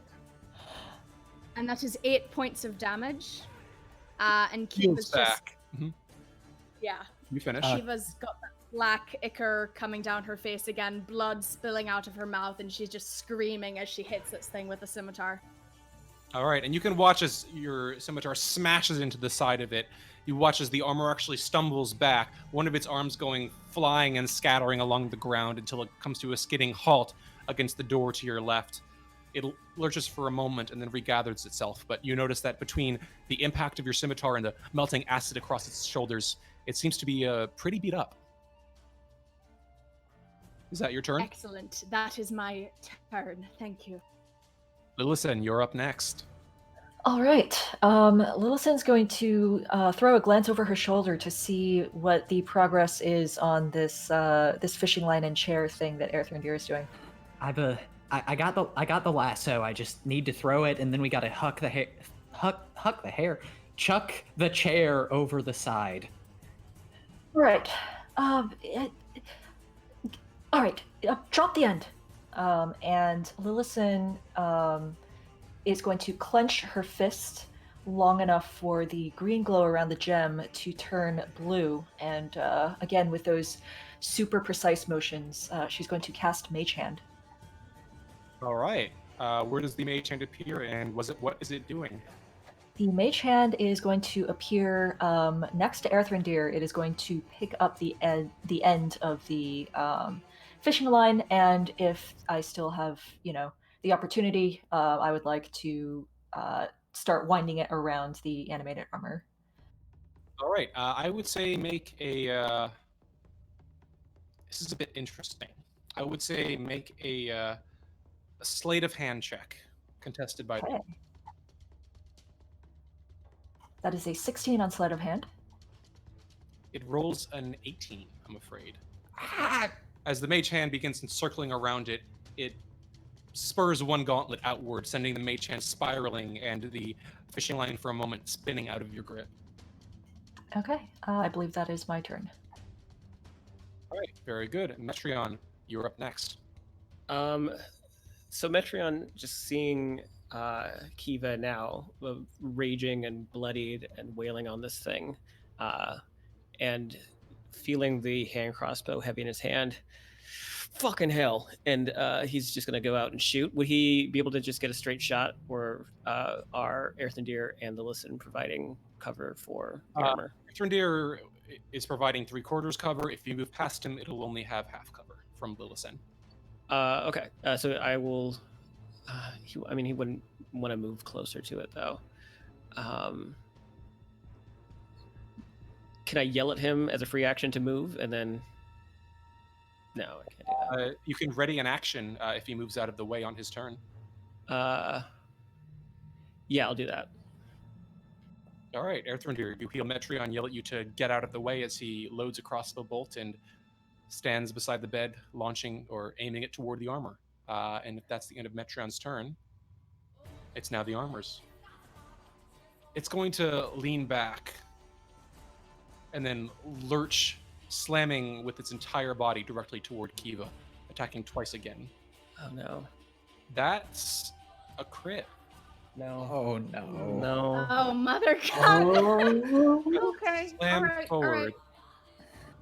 It's going to deal 10 points of bludgeoning damage. Although I believe that's reduced somewhat by heroism. It's Oh, reduced by rage? by By 3 rage. and then by Yeah. half from my rage. Also, you got some temporary hit points at the beginning of your turn. Yeah. So I've got 3 temporary hit points and it's halved because of my rage. All right. So, Amity MVP. what's Kiva's new hit points out of curiosity? Right now I'm at 4 with 3 temporary. All right. Very good. That is the armor's first attack. It'll make another one. That's a 17. That hits. All right, you take 4 points of bludgeoning damage. All right, I am unconscious. Fuck. Ooh, that's exactly. Is that 0. half due to rage, though? Oh, it is? Um, It's bludgeoning. Yes, It's bludgeoning, Or do yes. the- So that's. I am raging, yes. So you are at 2, I believe. Okay. All right. Yeah. Great. And I lost my temporary hit points, I believe. Very. Yes, those were spent earlier this turn. All right, All right. very good. That is the end of the armor's turn. Earthrendir, you're up, and behind you can see Metreon still aiming as Kiva, grunting, struggles to hold on to consciousness. I hate this so much. It's the worst. Okay. Yeah, alright. He started a plan, he might as well finish it. He's going to step forward, dragging the chair with him if he can. Grab the fishing line from Kaya, or my apologies, from Lillison, and see if he can snare the thing again. All right, are you going to do that before or after Metreon takes the shot? I think after. So he'll step to the side for a minute to let him fire. Very good. All right, so I'm firing. Let's see if let's see if I hit.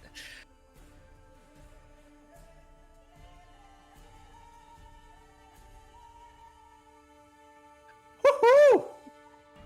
That's a 22 to hit. Yes. All right. It only has half cover, so that does connect. Give me some damage. So that's going to be 4 piercing. However, I do get sneak attack.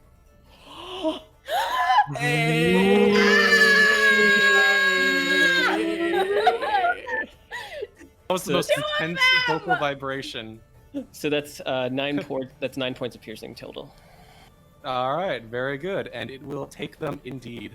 As the crossbow bolt slams right through the back of the helmet, puncturing it, as you watch the bolt just erupt through the back of the aged, faded black metal armor, throwing it off balance for a moment as Earthrendir speeds forward, swirling the end of the fishing line like a lasso. Earthrendir, you're up.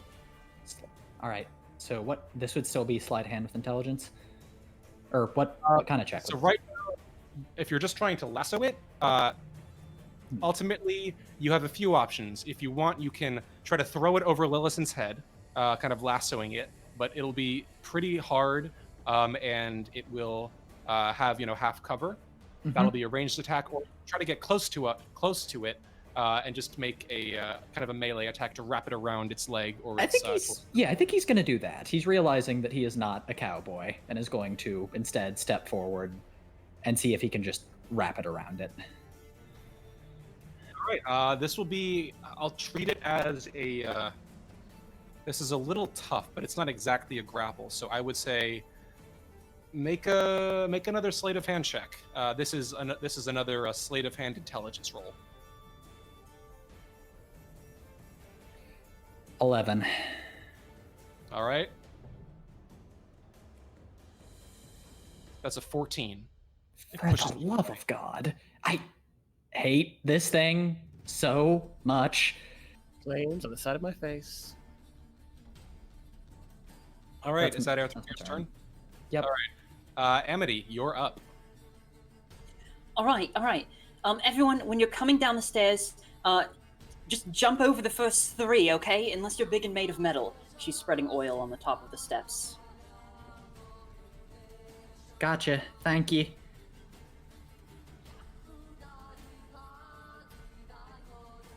All right, that is your action. Kiva, you're up next. This thing is looking pretty beat up. Almost, it seems as beat up as you, if not a bit more so. It's struggling to keep itself together, and as you watch, each individual plate of its metal armor seems to be bobbing and trembling, almost as with the exertion of keeping it together. Let's try to take this fucker down. She's going to swing again. All right, go for it. Oh, that's only a 15. I don't think that hits. You do have Bardic Inspiration. I used that on the last hit. Ah, never mind. All right, unfortunately, it does deflect the blow. Is that your turn? Yes, that's my turn. Lillisen, you're up. Okay. Lillisen goes to grab the end of the fishing line again, but then seeing that Erthrindir is holding it, purposefully this time, she just swings back around and closes her eyes as she thrusts her palm forward towards the armor. Dex save, please. You got it. That is a 3. Yes. Okay. 2 acid damage. All right, a bit more of the armor slags and melts away, revealing corroded edges. It's looking pretty weak. That is my turn. All right, very good. Metreon, you're up. What would you like to do? Metreon, letting the adrenaline sort of fuel him now. Seeing that first bolt hit, he's gonna curse at Lillisen. God damn it, move! But he's still gonna go ahead and shoot.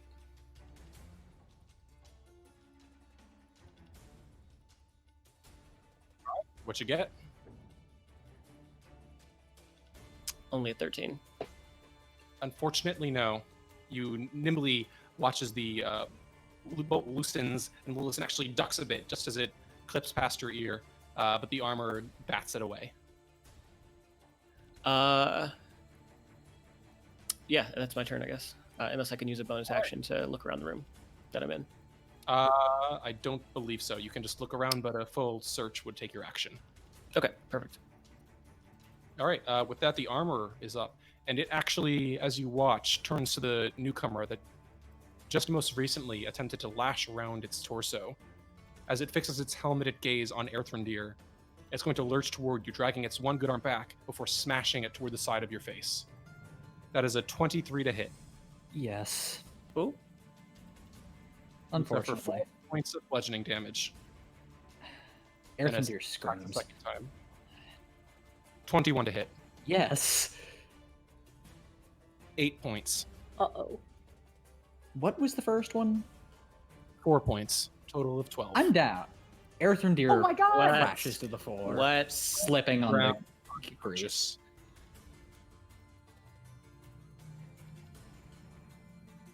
All right. With that, Erthrindir is down. I'll need a death saving throw from you, please.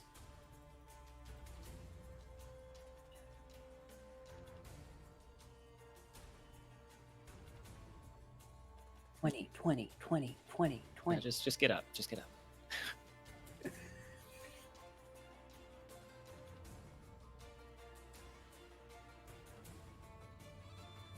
$16. That's Oh one my success. God.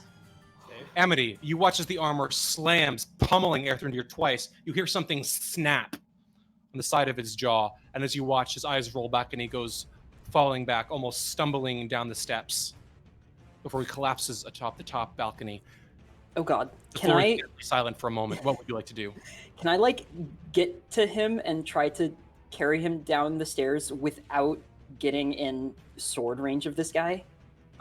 The armor itself is not bearing a sword. It's just using its fists and its shoulders to geez. slam, most likely.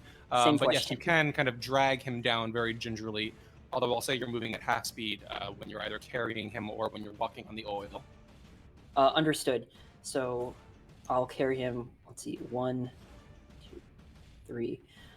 I'm just dragging him along with me. All right, very good. I'll move him over there. You make your way around halfway down the stairs. His body limp, but he seems to be breathing, thankfully. What would you like to do with your action? Oh, that was my action. Okay, then I'll make a I'll try to make a medicine check to bandage the freaking bludgeoning wound up. All right, is this just a medicine check, or are you using a medical kit? This is just naive medicine check. All right. Well, you managed to find the source of the injury, kind of bandaging it up where the sharp edges of the gauntlet scraped against the skin. You managed to bind the bleeding and cover it with a small bit of salve that you have in your pocket, setting him down comfortably as you can. What did you roll? That was an 11 on the medicine check. All right. He is stable. All right. With that, Kiva, you're up. All right. Seeing Earthwind drop, she's going to get even angrier. She's just going to swing again at the armor. All right, go for it.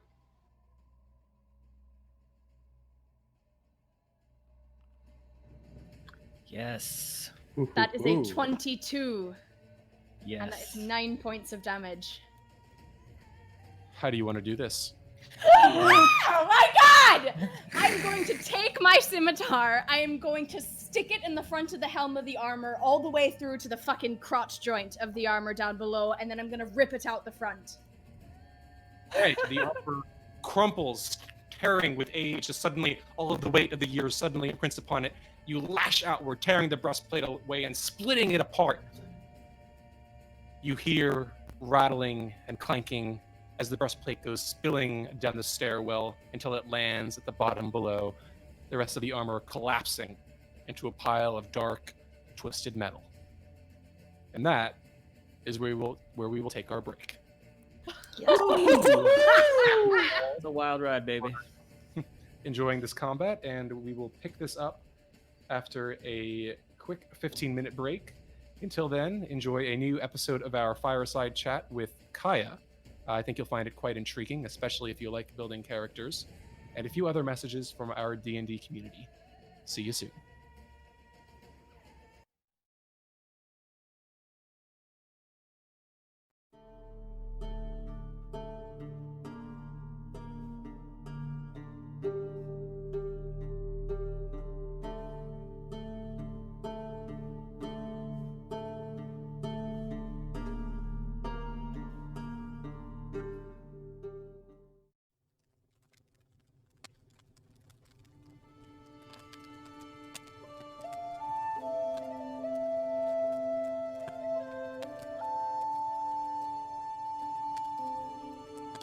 Welcome to Fireside Chat, a short interlude with weekly features where I, your host Jeplukas, will be showcasing and interviewing prominent D&D creators. This week, we are talking to Kaya, a Curse of Strahd DM and a player in Twice Bitten, about using theater LARP experience to create more nuanced characters. What's the first thing you do when creating a new player character? Is it thinking about the backstory, choosing a race in a class, or thinking about what would match best with the DM's expectations? It's actually none of these things. The first thing I do when creating a brand new character is to decide on an emotion that I want to inhabit, and a lie to tell the world. I should start off by saying that I played D&D as a teenager. I played in a few fun campaigns, but by the time I began to get really serious about D&D a few years ago, I was coming at character creation from a theater LARP background. For those who are unfamiliar with the term, theater LARPs, or parlor LARPs, are not the same as boffer LARPs, which are what you might think of when you hear the word LARP. 100 people out in a field hitting each other with foam weapons. No, theater LARPs are generally one-shots. They last anywhere between 1 and 8 hours, although there are some big budget ones that are weekend-long retreats. And every player is assigned a pre-written character with a complex backstory and psychology. The idea is that as the characters interact over the course of the game and try to accomplish their own goals, secrets will come out and feelings will become complicated. From a high-level perspective, a LARP writer wants each character to feel distinct, and they can easily do this by going through the spectrum of emotion. This character is the cheerful one, this character is the solemn one, this character is the easily angered one. That emotional archetype comes first. Everything else, class mechanics, backstory, gets added afterwards to justify how the character got to this emotional point. So as somebody who's written and played in a lot of theater LARPs over the last 10 years, this is also where I start out when making a D&D character. The base emotion that I want to project outwardly for most of my game time. So after picking an emotion and ally, what's next? How do you build on that main emotion? Do you prefer to think of a single event that shapes the character? Or do you imagine the life that brought the character to the point they're at right now? That depends on how in-depth I want to go with the character. If I want to make an NPC, that can be done pretty simply with just an outward emotion, a desire, and a fear. For example, last weekend, in the Tomb of Annihilation game that I run, one of my players, Harrison, wanted to find an NPC to get some information from. He actually provided the emotion. He said he wanted to look for the most unhappy vendor he could find. So the starting motion was upset. In this case, I chose a fear of failure and a desire for sympathy. And that is how Josek, the teenage boy who is having trouble managing his father's deep-fried turnover business by himself on short notice, was born. Harrison's character ended up interacting with this NPC quite a bit more than I expected. He learned how to operate a deep fryer for an hour and sold 17 pastries. And it's important when you're adding an NPC's desire and fear to make sure that they're things that are relevant to the scene. A fear that the PC can do something about, or a desire that the PC also cares about. If I had chosen, say, a fear of spiders, that would not have been relevant to the scene. That's really helpful when creating an NPC. What about a more fleshed out character, for example a player character? Do you use the same system? No, the quick NPC system works best when I only expect a character to be around for 1 or 2 scenes. Characters that I expect to spend a long time inhabiting, like player characters or major NPCs, have many desires and fears that get expressed in different circumstances. Think about it, we all become different people when we're in different situations. The way you behave when you're talking to your boss is different from the way you behave around your parents, and both are different from the way you behave around your romantic partners. They're all you, but you're showing different aspects of yourself for different situations. I want to be able to capture this complexity when I work on a character concept, and the system that I use is called the Face, Ego, Heart system, adapted from a theater LARP called The Dance in the Dawn, written by Warren Tusk, who has been a longtime mentor to me. Under the system, a character's face traits are the surface level traits that they display by default. These are the first impressions they give off. The ego traits are the traits they display when they're trying to open up to somebody, things they only confide to people they trust or are trying to get closer to. And the heart traits are the traits buried deepest, things they will only reveal to people they trust absolutely, things that they might not even want to admit to themselves. As an example, let's say I'm building a character whose main emotion is enthusiasm. And one of the main pillars of their characterization is that they're dedicating their life to studying the Tarrasque. So maybe their face traits include enthusiastically going into gory detail about their research whenever they meet new people, because they like to see, the startled reactions of people who really did not want to know about Tarrasque droppings. Another face trait might be when this character is in the company of other experts, they might go very respectful, hanging on to every word that comes from these experts' lips. Ego traits show up only to their closer friends. They might include feelings of inferiority about the quality of their research, or flashes of resentment at the wider world for not understanding or valuing their research. And the heart traits, the ones they reveal to almost nobody, might include a deep insecurity about whether their research is even worth anything. So all of this comes together to form a much more layered understanding of this character than just they like to talk about Tarrasques a lot. And this is just one subject that this character cares about. Characters usually have opinions about themselves, their faith, love, death, and danger, just to name a few. And this layered understanding should be applied to as many of these subjects as possible. I see. This is a wonderful way to create layered and thoughtful player characters. How have you applied these principles when creating your character, Lillison, for Twice Bitten? Well, hopefully some of Lillison's face characteristics have come across already. But to learn more about her, you'll just have to keep watching. If you think your hometown has problems, you haven't spent nearly enough time in the village of Barovia. Over the years, their taste for human flesh had only grown. The vampire spawn. The undead cult, the werewolf den. I just think we can do a little better here. Grab our shovels and we're going to add some depth to help you run your best Curse of Strahd. Strahd possible. You're welcome. He flies into a fit of rage that is unparalleled. There's child abuse galore through this thing. He's been nailed to the wall with very long iron spikes, and I imagine it's been a very uncomfortable time for him.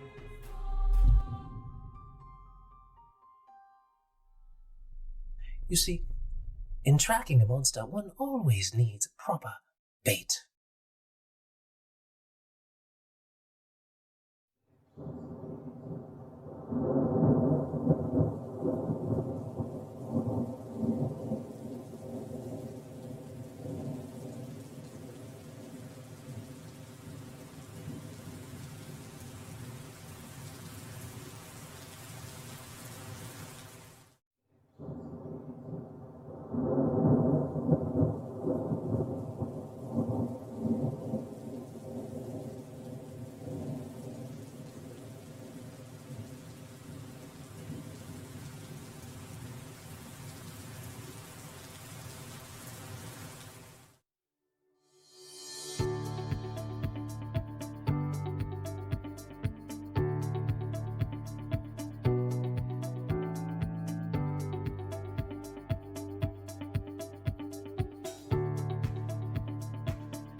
right, welcome back everyone to Curse of Strahd Twice Bitten.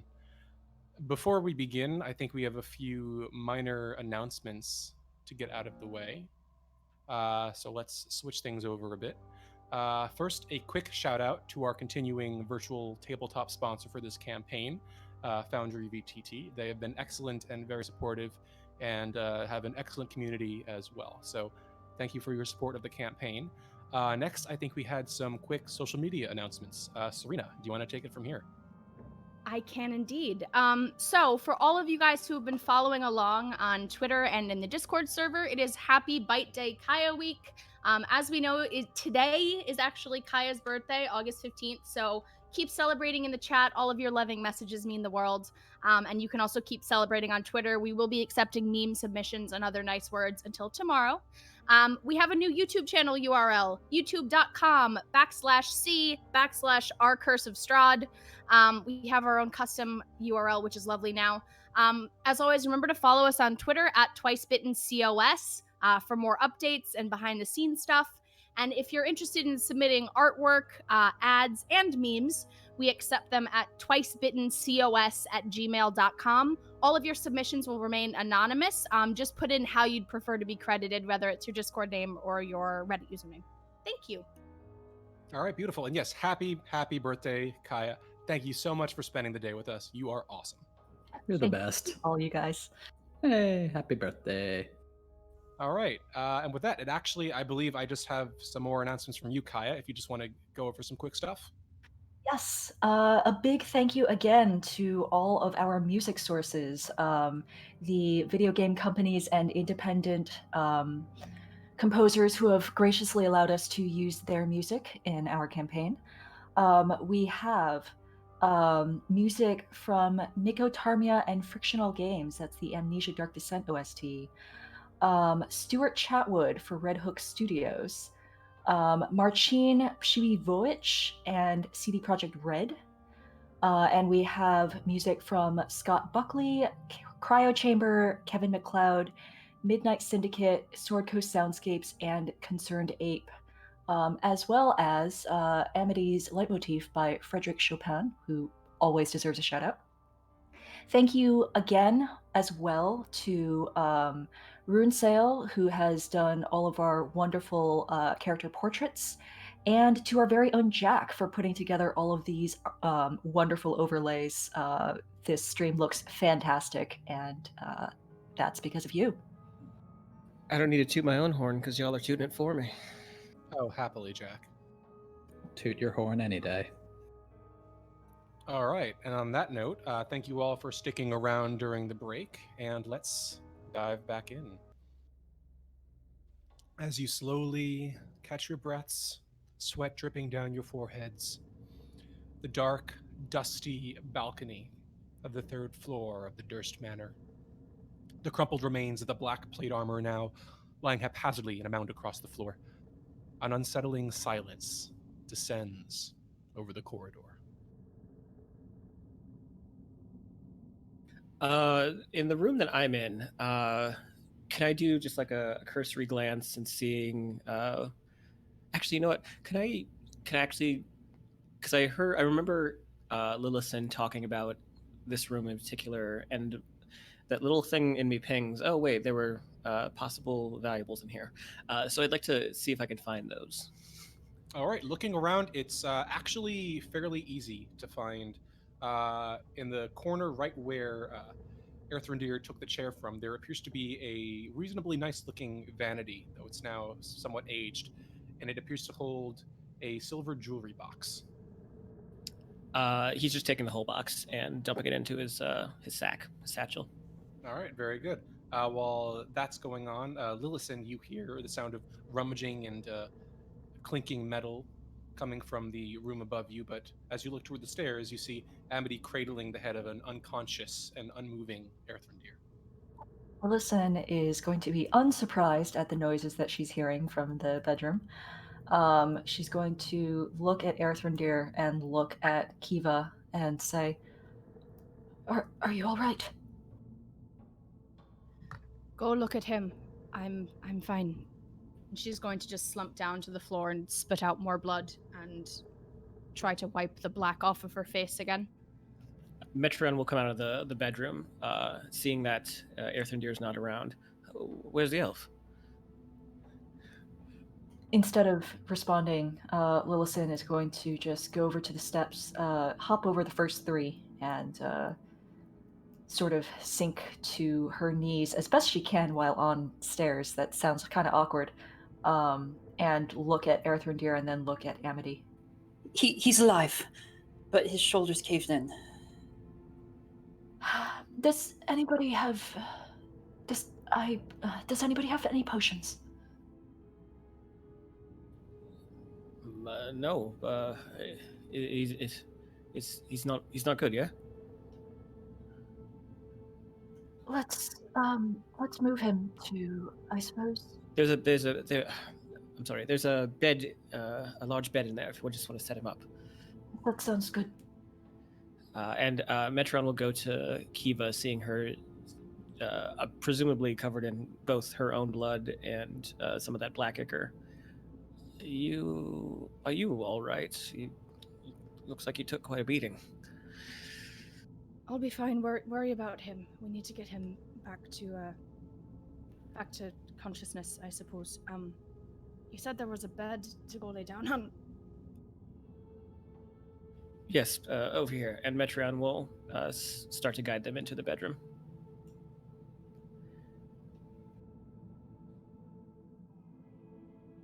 Amity, are you make your way into the dark, dusty bedroom? All around you, seeing the cobwebs, the tattered gossamer veils hanging from the four-poster bed, the rotting, stinking tiger skin rug upon the floor, and the web-filled parlor to the southwest corner. This room is old and untouched. Amity is carrying Erthandir, of course, or Erthandir, so feel free to move your token along with us. Is Amity able to move him by herself? Good question. Amity does have +2 strength, but help would be cool. Yes, I would say if you'd like to move him by yourself, you're quite able, but if Lillison would like to help. Lillison would not like to help. All right, then Amity pulls Erthandir into a fireman's carry, lugging his unconscious body over the threshold into the dusty, ancient room, and if you'd like, laying him on the large king-size bed. Metron also taking a bit of a page from Amity from down in the den. He's gonna just start to kick the tiger skin rug into the fireplace and just kind of crumple it up with his boot. So Lillison is going to squeeze into the room past where everybody is and try to find the least occupied corner of the room, which is probably over here where she had previously opened the door. What does she see outside the door?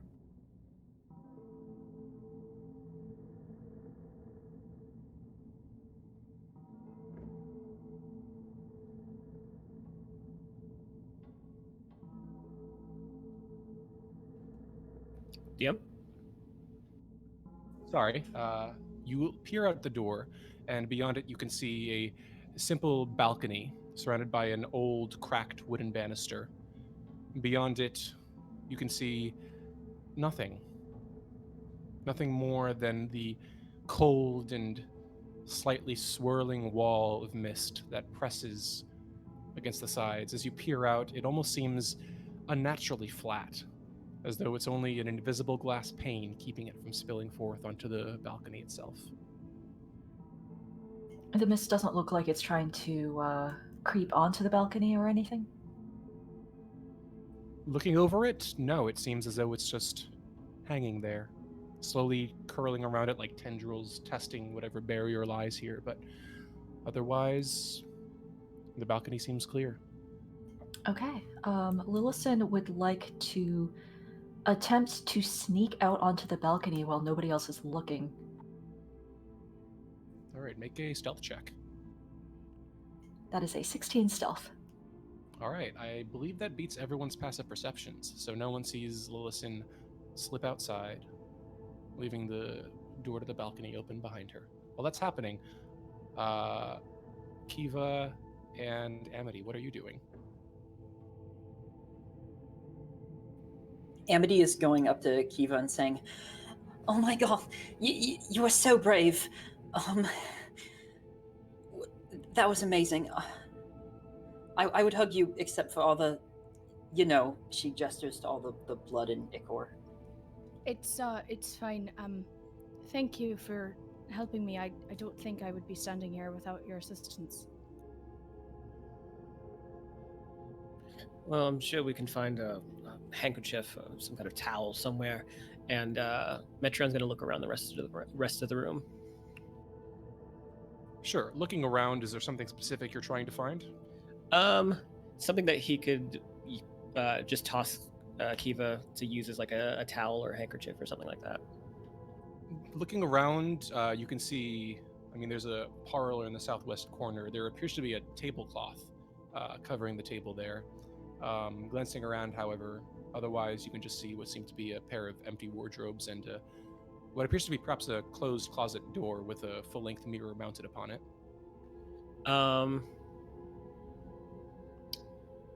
So he'll just haphazardly take the tablecloth off. He won't regard the tea set that's on top of it, but he'll toss it over to Amity.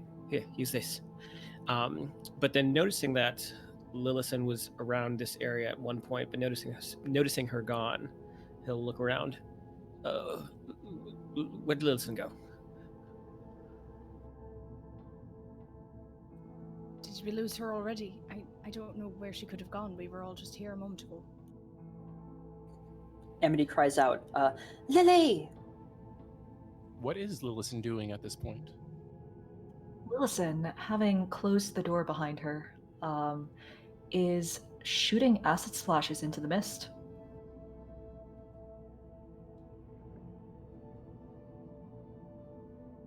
All right. Metrion, from your current position, you can't see her.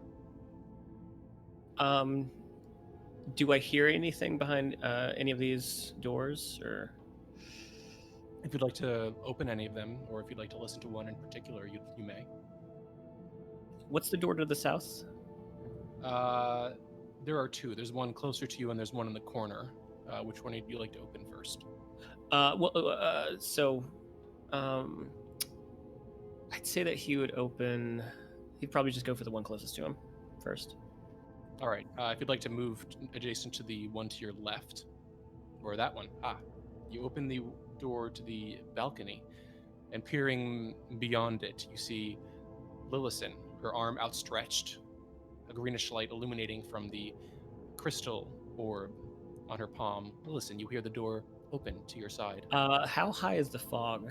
Is it like climbing up the height of the building, of the house? Oh, it's taller than that. Looking up, you can see the house extend upward to perhaps another attic floor.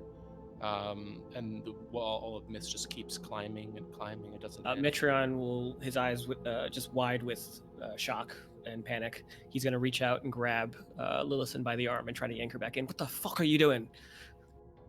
Oh dear. Oh dear. Lillison will try very hard not to let him grab her. Is there something you want us to roll, DM? Depends. How hard is Metrion trying? It's instinctive, but he would like to get her in because he's afraid of the fall getting in. So I'd say he is trying to do it. All right, make a grapple check, contested by Lillison, please. And that's just strength, correct? That is What, athletics. Lillison, you have your choice of athletics or acrobatics. It's a 12 on the athletics check. And that's a 10 on the acrobatics. All right, Lillison, you feel Metrion's arm yank closed around your forearm as he pulls you inside. Okay. There's like the tracks of tear stains down her cheeks, and the gem on her palm is sizzling slightly. She tries to tug her arm out of his grip, fails, and just rounds on him, just says, "Take your hands off of me." All right. Just don't leave us like that. Don't, especially not out there. Leaving the door open, leaving the door like that. Just Don't. Go back to burgling jewelry from a haunted house or whatever. It's, if not safe, it's at least quiet out there. It's not burglaring, it's compensation. Whatever. Just get over here. Just don't leave us like that, especially don't go outside like that. The mist does not come onto the balcony. That means something. What do you think it means then? Obviously, it's not natural mist. It respects the boundaries of this house, whatever those might be, and it is much safer for me to be there and not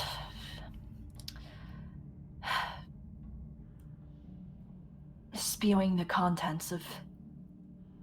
And she just, grips her hand into a fist and then opens it again. It's much safer to do it out there than it is in here. Question, DM. Re-vampire lore. Did Amity know that vampires respect the boundaries of a dwelling? What did you roll, if you recall? I don't remember back then. It was probably around a 15. Likely not, I'm afraid. Okay. DM, when I'm looking at her kind of flexing her fingers across the gemstone in her palm, is there some kind of appraisal that I can do for it of like its value, or do I have any kind of sense of its origin, given my love of shiny things?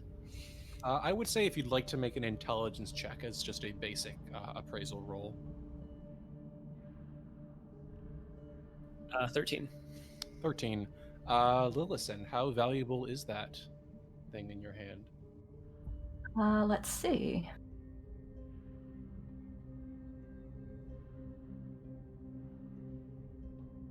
No need to give us exacts, just a general sense of its value is fine.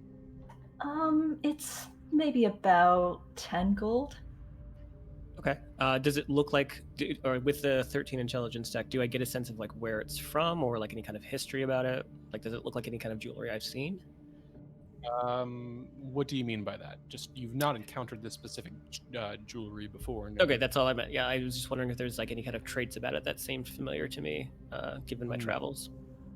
It is unfamiliar to you. Gotcha.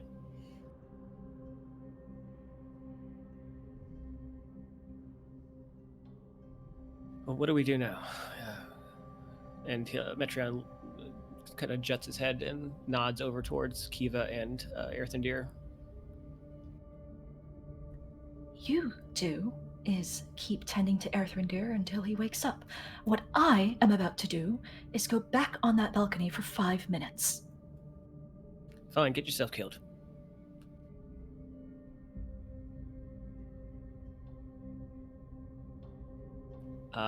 Before go on. He's going to go to Metreon and say, I know Lily was being hard on you there, but I don't see you as burgling this house. I mean, you found those crossbows for us, and you've been looking all around for this bed and the water we need. You're a member of the team. We're a team now. I mean, we have to be together, right? Well, we have to be together, unless there's other people here, which I sincerely hope there aren't. But I'm overthinking this. You know what? We just have to figure something out. We'll stick together. We'll be okay. Exactly. If we stick together, we'll get through this. Is there anything that we can do for these two?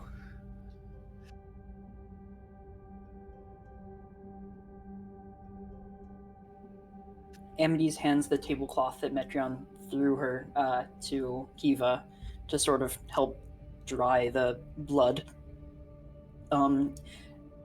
Does Randy look okay?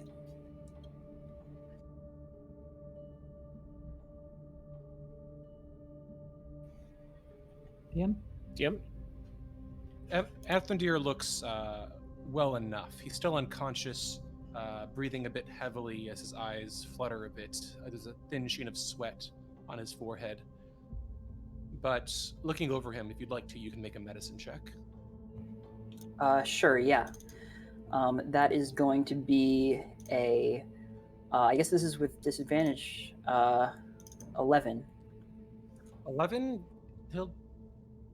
You hope that perhaps he might wake up soon. He doesn't seem overly badly injured, mostly just knocked out of it for the time being. Metreon kicks his boot with his own. Oh, wait. Get up. Come on.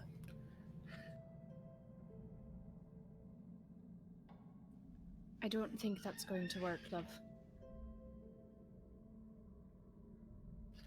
Well, Amity, you want to help me put something in front of this door then? Oh, that's a good idea. Maybe we can drag the desk over there. Yeah, Metreon will move over to the desk and get on one end of it while Amity gets on the other, and then help her shuffle the desk in front of the door. All right, the vanity desk itself is easy enough to move, and with that, you scrape and grind it against the floor before bracing it directly against the two closed stained glass doors. There was some horrible grinding noise when we were trying to rest downstairs, so it might be safer just to, I don't know, search for water upstairs first. I think water's out of the question at this point. This house is old, and but if we don't have water, then how are we going to survive more than a few days? I don't know. We drink each other's piss. I don't know. As appetizing as that sounds, I think y'all can just have my water skin here if you're thirsty. I don't know about you, but I feel like curling up on this bed. Do we have a few hours to kill so that maybe I can trance?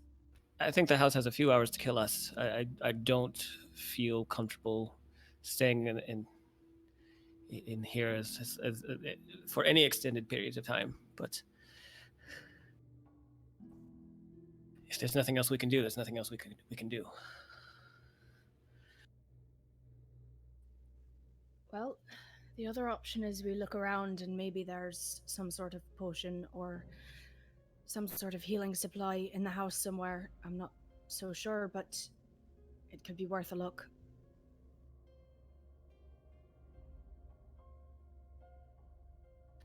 Just, we're really just trapped here.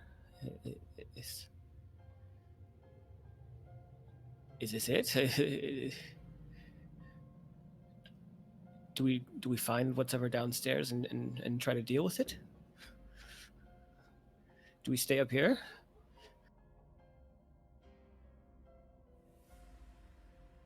Well, I don't think it's a good idea to split up. We've learned pretty sizably that many things in this house want us dead, so Metreon, if you can give us just a few hours, maybe Earthwinder will wake up. I'll certainly feel a lot better, and then we can go together. If you can't give us a few hours, then I'll happily go looking through the rest of the house with you. No. The last thing I want to do is explore the rest of this house and whatever else is going to kill us in it. At least alone, anyway. I'll stay here.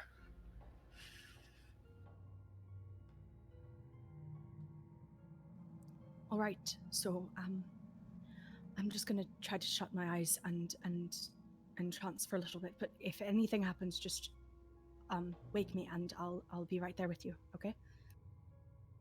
Fine. And Metron's going to sit down in the deluxe leather chair over here. And he's going to go ahead and rifle through the box and pick out the valuables and see what he's got. All right. Rifling through the box, you see within 3 gold rings of actually fairly good make, albeit for the dust upon them. The jewelry box itself is actually quite beautiful. It's silver with a gold filigree, and it's likely quite valuable. And as you pull open a small drawer inside of a faded reddish velvet inlay, you find a beautiful sight. A platinum necklace, a pendant set into the center of it with a gleaming, massive topaz that glints in the light. This will do nicely. You know what? If we survive, I'm sure I could pawn this and get us a couple rounds. But for now, and he puts it over his neck and pats the topaz gem against his chest and tries to relax as much as he can in this deluxe lounge chair. Of course. And I am adding the items to your inventory. Yeah. After about 5 minutes, the door to the balcony opens and Lillison comes through. She walks over to probably about here and just looks at Metreon, noting the new adornment he has.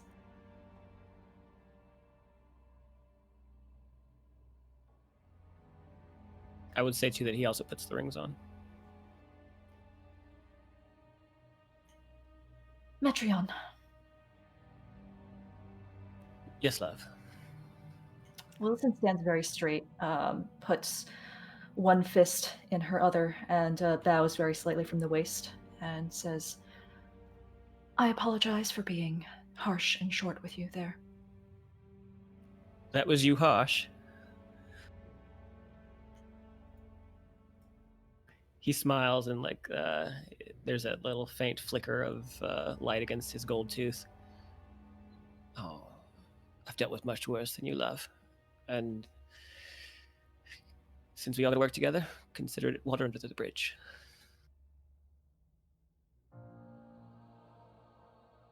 I see that although my intent might have been unkind, my words seem to have been truthful. Lovely new jewelry you found there. He waggles his fingers, just kind of showing off the gold, and his black hardened talons kind of scrape against the topaz gem. Oh, yeah. It looks good on me, right? It does, actually. Yeah, well, if we survive, it'll be a nice little reward for us, for us, of course. Are you sure that those items aren't cursed?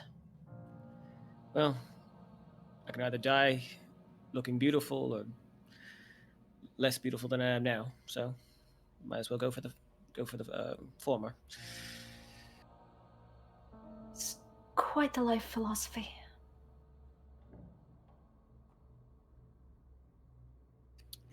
Do you need to rest too, then? I would still love to sleep for a very, very long time, but I suppose we don't have time for that, do we? Yeah, Metron won't say anything. In his, where he was kind of putting on this sort of casual, smug attitude with Lillison, when she says that, the reality of the situation sets in, and he's more somber again.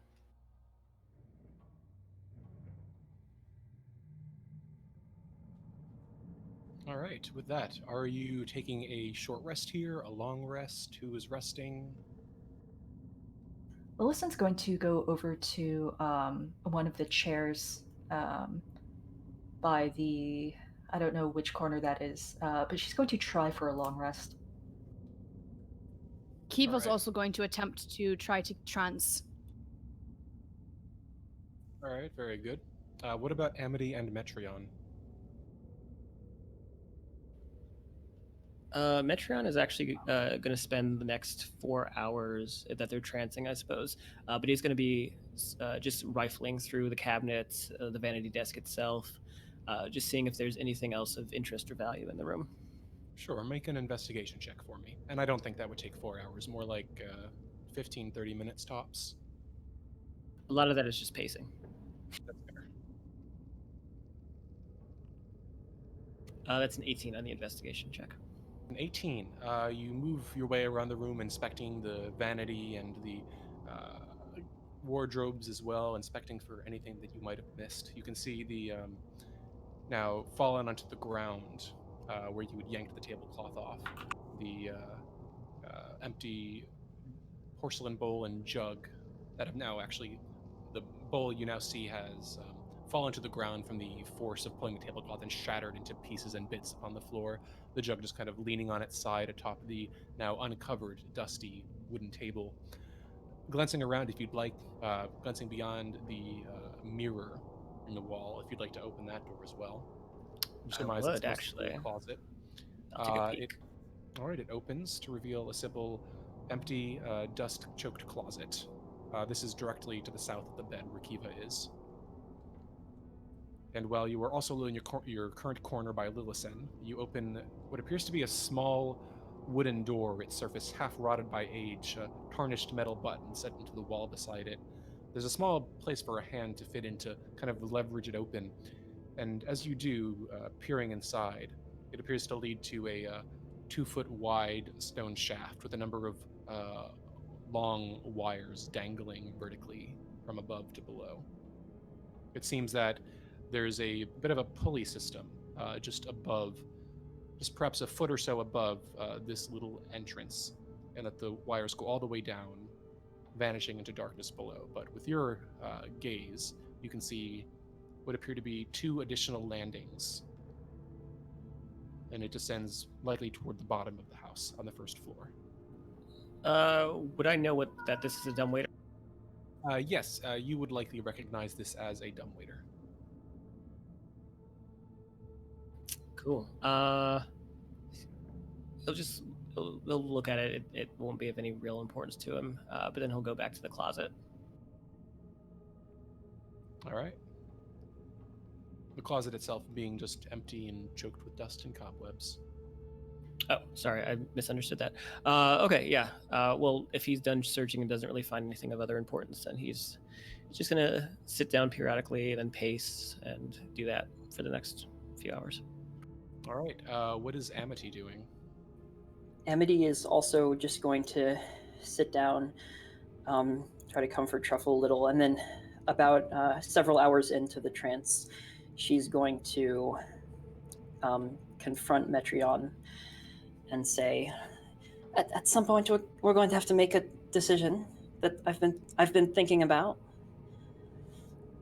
And what's that, darling? Well, there's this story of the monkey and the coconuts, where there's this monkey stranded on a desert island, and it sees a tree with something really scary at the top. And it doesn't know whether it's food or whether it's a scary, like, bear or something. So it waits, and waits, and waits, and until it's going to die from starvation. And then finally it musters up the courage to climb the tree. And halfway up, it can see that there's coconuts at the top, but in its starvation, it's too weak to reach the top, and it falls down and dies. I've never been really good with fables or allegory. What are you saying? I'm saying we're going to have to make the same choice about whether to try to live for as long as we can, or whether we should try to explore and get out of here now. Well, if that thing's down there, we've got to figure maybe there's something tied to it. It seems like whatever those illusions of those children were, and whatever they were luring us into, if they were talking about the creature in this is the monster in the basement, I assume that the trap is meant to lure us down there. So maybe with any luck, if we confront whatever's. I don't even like the sound of it. Maybe the mist is going to be gone tomorrow morning, or the next morning after that. Well, we've been here a few hours now. DM has looking. There are windows in this chamber, right? Yes, although they are all covered with burgundy drapes that conceal the view of the outdoors. So if we pull them back, has it gotten any darker? Pulling them back, it does appear to have darkened outside. You presume that, given the levels of light, it's likely approaching late afternoon at this point. And in fact, as you peer outside, you hear a faint rustling from the bed, a groaning as slowly Erthrendir opens his eyes. What the hell just happened?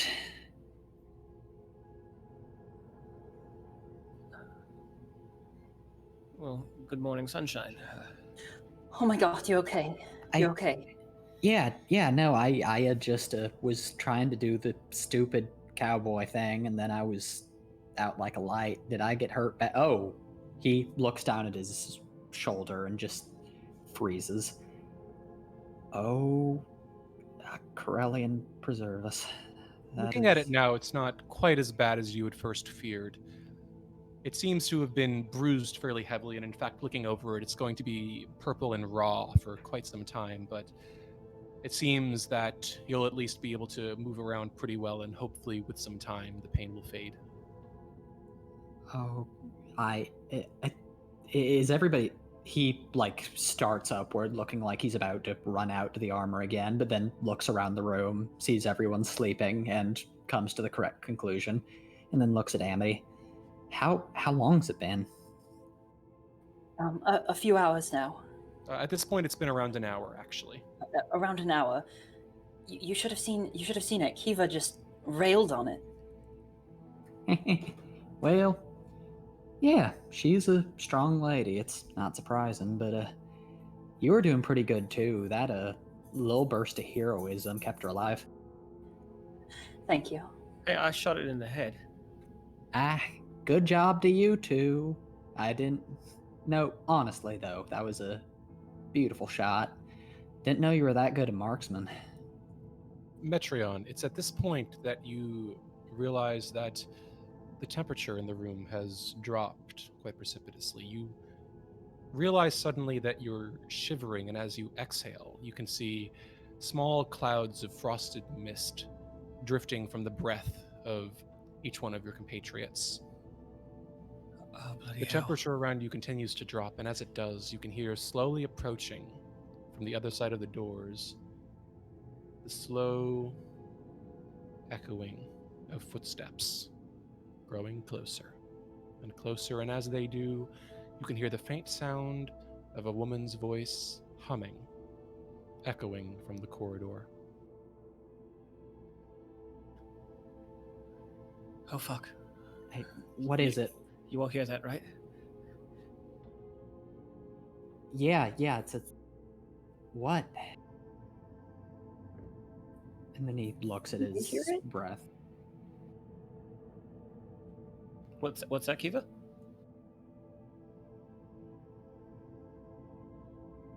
So at this point, Kiva is still trancing, and Lilisen, you can see, is fast asleep, kind of leaned back in her wooden chair in the parlor. Erthrendir looks at the others. I don't want to meet whoever she is, quite frankly, but she might be coming towards us. We need to get ready. And that he grabs onto Kiva and just roughly shakes her.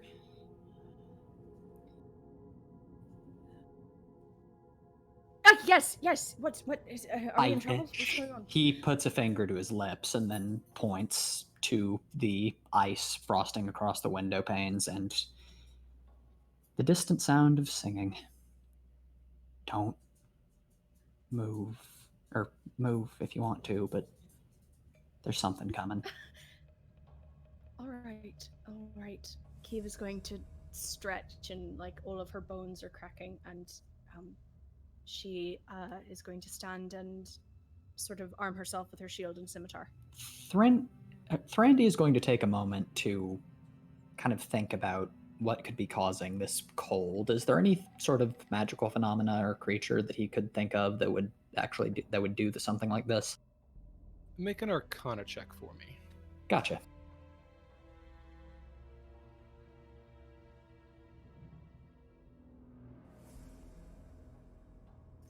$13. 13. You think to yourself, racking your brains, and nothing immediately comes to mind. And as you do, kind of staring down, finger on your temples, Metreon and Kiva, you glance toward the door as the footsteps approach. The door itself, still reinforced by the vanity before it, the humming moving closer until you can see, on the other side of the stained glass windows, a slender silhouette appearing in shadow, stopping on the other side. You can see it shifting faintly.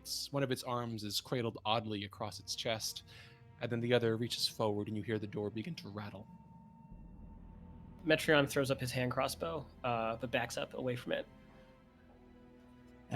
Corners, everybody. Find corners. And any sort of cover. As he is going to...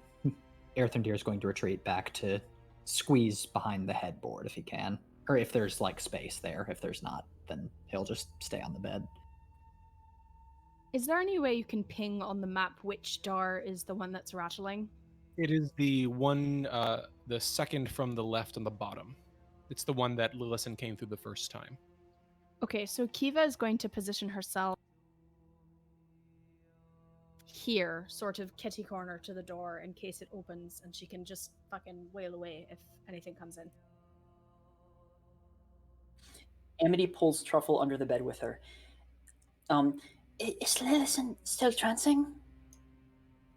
Yeah, we should wake her up.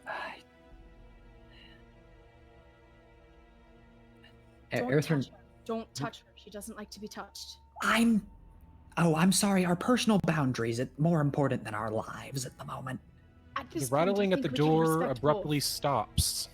You watch as the silhouette stands there for a moment, the woman's humming still floating through the keyhole of the door. And then slowly you watch as the silhouette begins to move away. The footsteps slowly retreating, the shaking of the door stopping.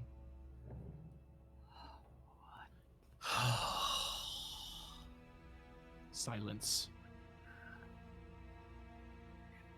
That was not good. That was not good at all. No, we can't stay here. Look, I'm gonna be about as useless as, I don't know, my fucking boots in a moment if I don't continue to rest. I'm telling you, we're safe in here. She can't get in, or whatever that thing is, and I think we should just try to do like Lillison and continue to rest. I don't have the energy to argue right now. Fine. I'll stay up. Or I'll trance. I'll stay on watch. All right, but if anything starts to happen, I'm waking you up first. Oh. Points at Kiva.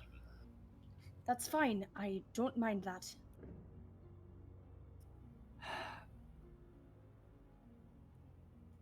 Okay. I think we're going to try and rest if we can. Although Earthendeer is probably in a very light trance. He's still spooked. Metreon bends down, gets down on the floor, actually, and looks under the bed. Boy, yeah, I think you can come out now. You can stay down there if you want, but I think we're okay for now. Okay. She comes out, but sort of motions Truffle to stay under there. Oh. Truffle oinks quietly, and then just kind of scurries back, retreating underneath the edge of the four-poster until the kind of tattered curtains that fall over the side of the four-poster bed frame his little spotted head, almost like a widow's veil, or perhaps a sort of like a hooded cloak over the top of his little head. Kiva's going to just slump down on the wall next to the the barricaded door and sort of absent-mindedly fiddle with her scimitar as she continues to trance.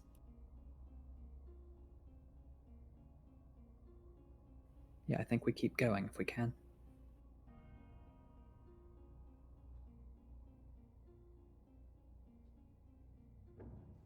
All right. With that, if you are continuing your rest as Lillison remains asleep in the corner, Erthrindir, are you going to begin trancing as well? I am. All right. Very good. Kiva returns to her trance as Amity and Metreon continue watching, waiting for what might come. Another hour passes, making it 2.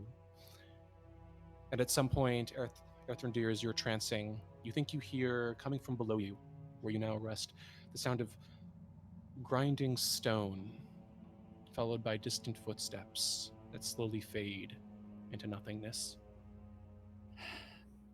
I think he's used to bad memories during trancing. He's going to ignore it and let it go. Although, I think the rest of his rest is probably somewhat troubled.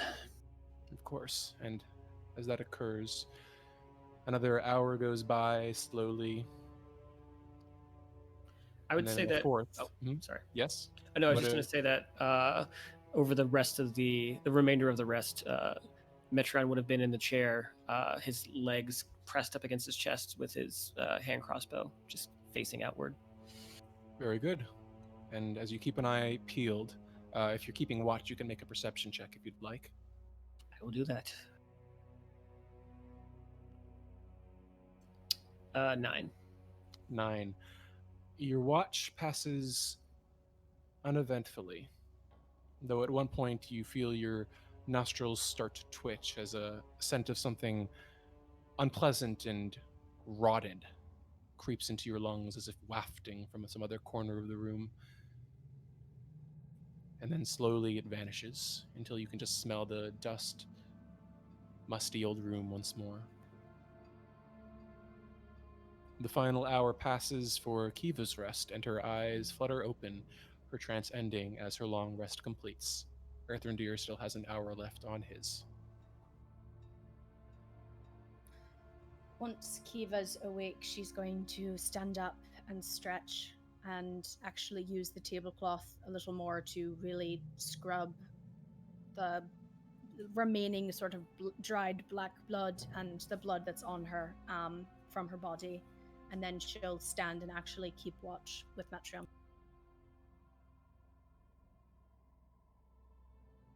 All right, very good. Give me a perception check, please.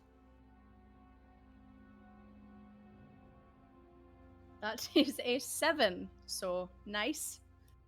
Your watch passes second by second as you slowly watch Erthrindir finishing his trance, hearing Lillison turn over slightly as she's inclined back in her own uncomfortable-looking wooden chair. Outside the windows, you can slowly see the mist and fog drifting past as the sky steadily darkens until all of the light from the exterior is vanquished, and you can see nothing but darkness choked by fog beyond the edges of the house. Slowly, the hour comes to an end, and Erthrindir's eyes flutter open as his trance, too, comes to an end. Oh, I really expected to be dead when I woke up. Huh. Good news, then. Debatable. Yeah, it's good news. I see you look better. Nothing like a bit of a trance, right? I don't like it much, but sometimes you do what you gotta do. Thanks for keeping watch, Metreon, Amity, Kiva. I appreciate it. Anything more go bump in the night while I was out? Not that I noticed, Metreon. I think he's having a rest at the moment. Let's not disturb him. At any rate, well, we've gotten our rest, and Erthrindir reaches into his pack, pulls out his water skin, and sort of desultorily looks at the empty bottle. And with that note, I think we need to get moving. You only last so long and when you're water deprived, and pretty soon we're going to be feeling the effects of that. I mean, unless anyone here has the means to set up a distillery, which I mean we could, but there's really nowhere to vent it unless we got on the balcony, and that's a terrible idea, and really the whole process is just horribly unpleasant. People only do it in the worst survival situations, which I guess this qualifies, but we probably should get going instead of trying to set up some sort of alchemical setup, you dig? You said so many words there that I'm just going to nod and say, yes, I dig. Splendid! I'm glad you dig. In that case, let's grab what we can and... Well, we're still running on that theory about a monster in the basement, right? Well, I didn't see any doors to the basement down there, but I don't know. Maybe we'll find something up here that'll help us. It's better than sitting around waiting for Ghost Lady to come back going, oh, I'm all spooky. I know you're all scared shitless and I'm going to take advantage. I'm a jerk. Take the piss out of it, but... You know what you said about you and the wine and there being no bad coping mechanisms? I'm just saying, sometimes you gotta respect the dead. So, forgive me, because I've never designed a house. Why would there be basement access on the 3rd floor here? I'm not saying there would be. I'm just saying that while we're here, we should see what else is in here. Who knows? Maybe there's a big lever we can pull that says turn the mist off. But maybe there's water. Or that. Yeah. Right. Or that. So we'll take a gander around up here and then we'll go back to the 1st floor and look at destroying this monster in the basement, and maybe your magical mist lever will be down there. You never know. Okay, you do know. I just, yeah. Let's get moving. Phillison, you up? How many hours has it been? By this point, it has been 4. Lillison is now fast asleep.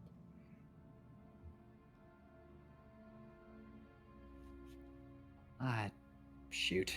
Someone want to tap her? Throw something at her? All right, just give me a moment. Kiva will step in closer, and she will take her scimitar. She's keeping distance in between her, and she's just going to poke Lillison's foot in her boot a few times. She's not going to touch her. She's just going to poke the boot to try to wake her up. Lillison's foot kicks slightly, and she goes, Lillison, love, it's time to wake up. We need to move. She's going to poke a little bit harder. Not enough to stab her, but just like a little whack.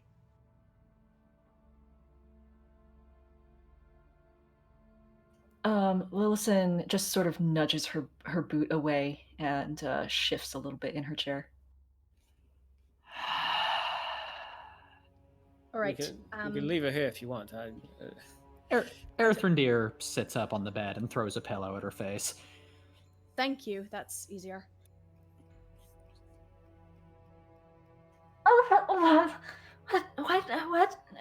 What's going on?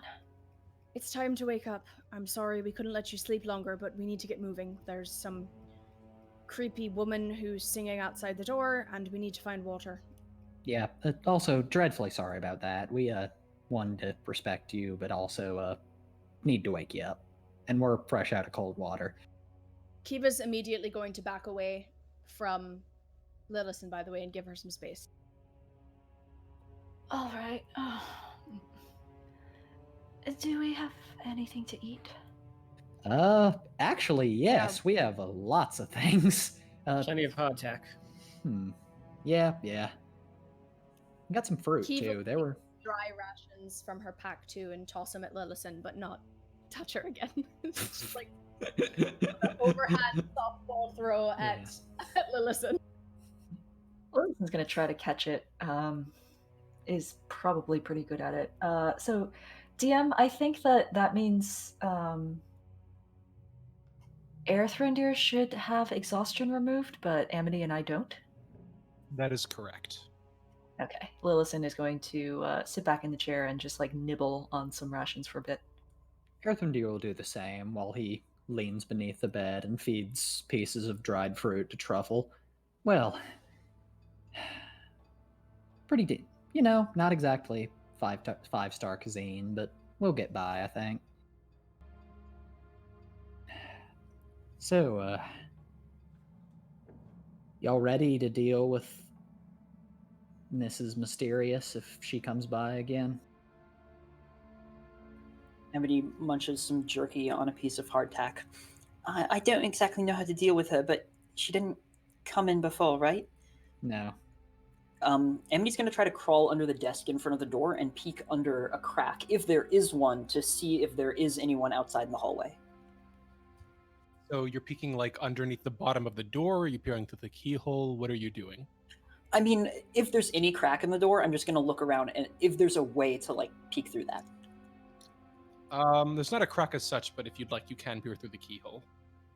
Sure, that's fine.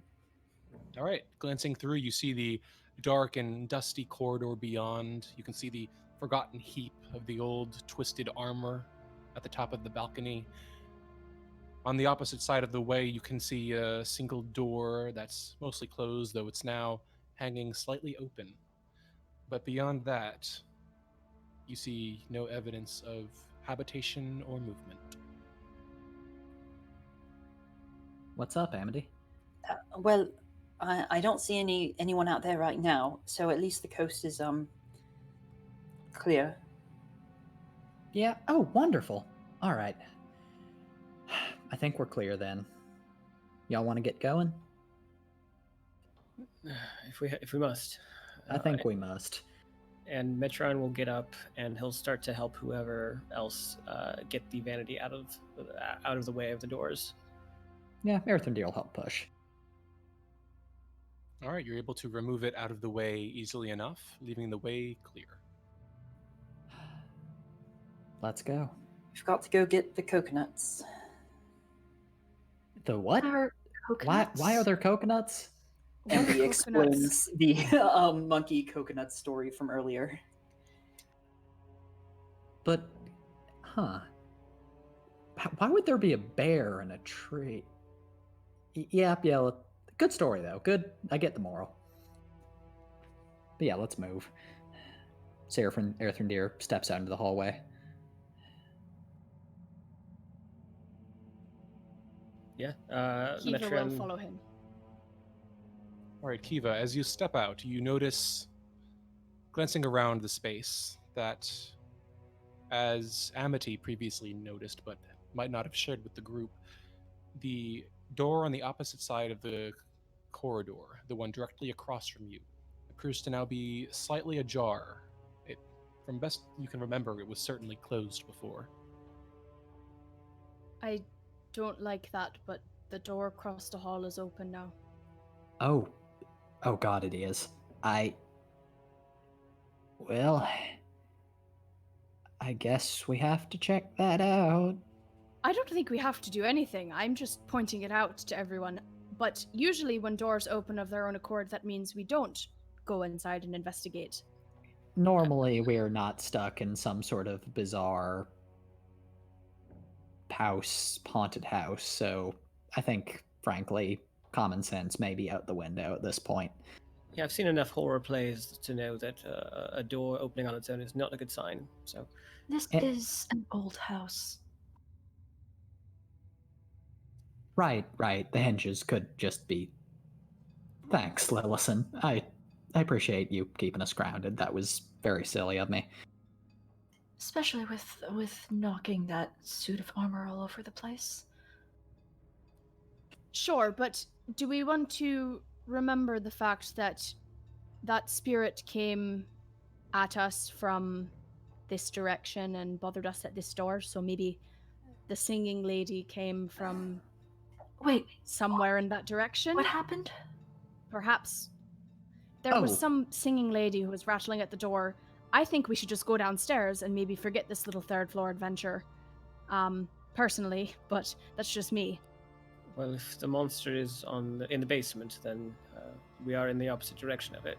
Safer, but not closer to any kind of resolution here, I suppose. I still think we should check this out, but I respect y'all's initiative, I suppose. But also, I don't know. But I think Look, Eri, both of us nearly died. I'm aware. From a haunted suit of armor. I think we should just try to maybe avoid things that seem like obvious traps. And what are the odds that the way to get out of here is past the obvious traps? If you're designing a place like this, and I think I am leaning towards intentional design here, do you put the exit in someplace nice and safe, or do you put it past where everyone gets to see all your hard work on torture devices? Why would you put it anywhere? To make people think they have a chance? I think we're overthinking this. We need to either leave or look at it. But the longer we wait here, the longer this house gets to figure out new and different ways to torture us. I agree with that. Yeah. I vote we move past, but if Eri really wants to check it out, then I do. it, and we'll be And behind Eri, you go check it out. We'll move past. You're not serious. Listen, you want to do it, go ahead and do it. Well, if you insist. If anything bad happens, we'll all be at your back. And he steps forward, looking genuinely hurt, and opens the door. Kiva's about 5 feet behind him. Very good. You peer inside, seeing dust and cobwebs that shroud an elegantly appointed bedroom. It appears to contain a large bed, 2 end tables, and a tall wooden wardrobe. Your eyes squint through the murky gloom of the darkened room. From here, you can make out not much more, though there appears to be another pair of double doors all the way back that appear to lead to perhaps another balcony, as well as another door to the right-hand side, slightly closer to the entrance. There may be more of the room, but from your current position, that's all you can glean. He's going to unsling his bow and step inside. All right, you step inside, peering beyond, and you can see now, mounted on the wall next to the wooden wardrobe, what appears to be a full-length mirror mounted on the wall with an ornate wooden frame with intricate carvings. You can see now that the double doors were actually a pair of doors set with panes of stained glass, as well as a door to your immediately right that seems to lead to an adjoining chamber. And as you turn your head toward the door to the right of you, you can feel the temperature drop, and the familiar sound of a soft woman's humming voice emanates from the other side. It's in here. It's in here. Then we shouldn't be. Let's go. Close the door and run. Erthrindir steps forward. All right, step past it. And the humming quiets slightly, though you can still hear it faintly, but the sense of cold vanishes. Okay. So when he stepped forward, the cold lessened somewhat? Correct. It seemed strongest next to that door. To the right. Correct. All right. These double stained glass doors seem to have far less of an unpleasant feel to them. He's going to push through those, then. All right. They open easily enough, if you'd like to open one. I'm trying. Remind me of how to...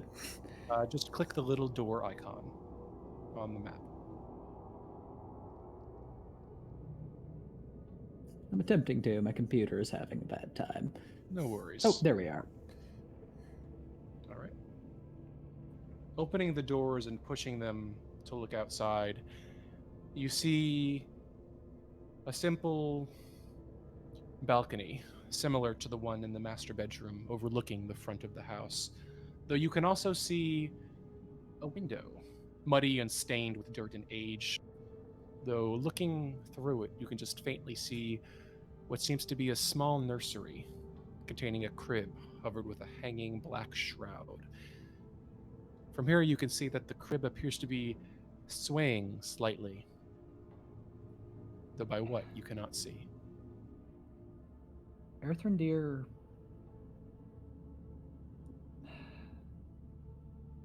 is going to look at the crib, recognition dawning at what is probably going on here. And then he's going to reach out and very gently close that door again. All right. And then return to the hall.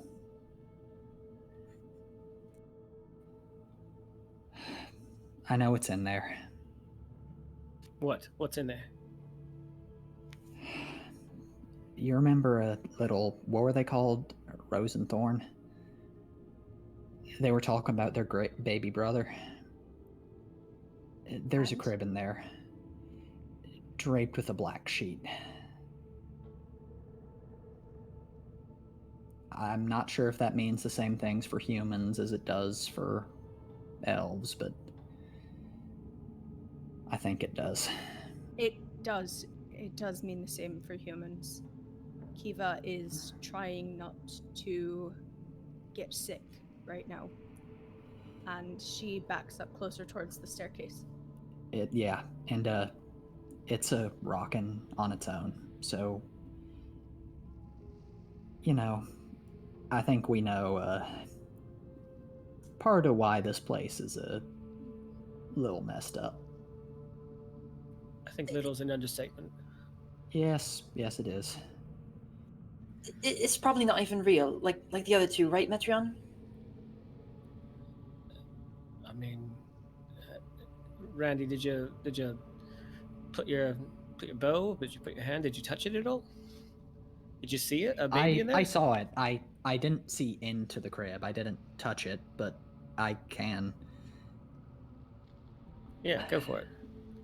Oh. I would say whatever is underneath that shroud, that we let it stay there. Rose and Thorn wanted us to rescue their brother. Maybe this is what we need to do. We take their brother and I don't know. And do what exactly? Go outside into the mist and bury it? Do you have a better idea? Besides sit here and wait to die. Poking around with the dead even more. Well, the dead seem to disagree, because they're poking at us.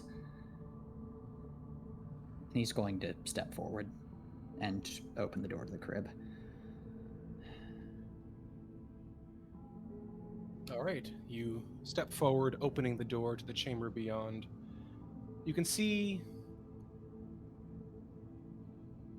beyond it a small nursery containing the crib, and as you look inside, the humming immediately stops as the crib slowly shudders and creaks to a swaying stop. Looking inside, you see within a gaunt figure standing over the crib, now suddenly visible, frozen in place.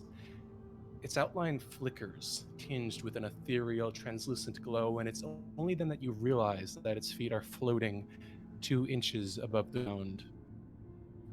Slowly, it turns to face you, revealing the visage of a terrified, skeletally thin young woman. And then with that, a cold gust of wind rushes through the chamber, extinguishing the light that you carry. The apparition gives an unearthly shriek and lurches through the air toward you, clawed hands outstretched. I'll need you to roll initiative for me, please. Okay. Is this everybody? I would say this is just Earthrendir and I suppose Kiva for now, but the rest of you, if you get involved next turn, can do so.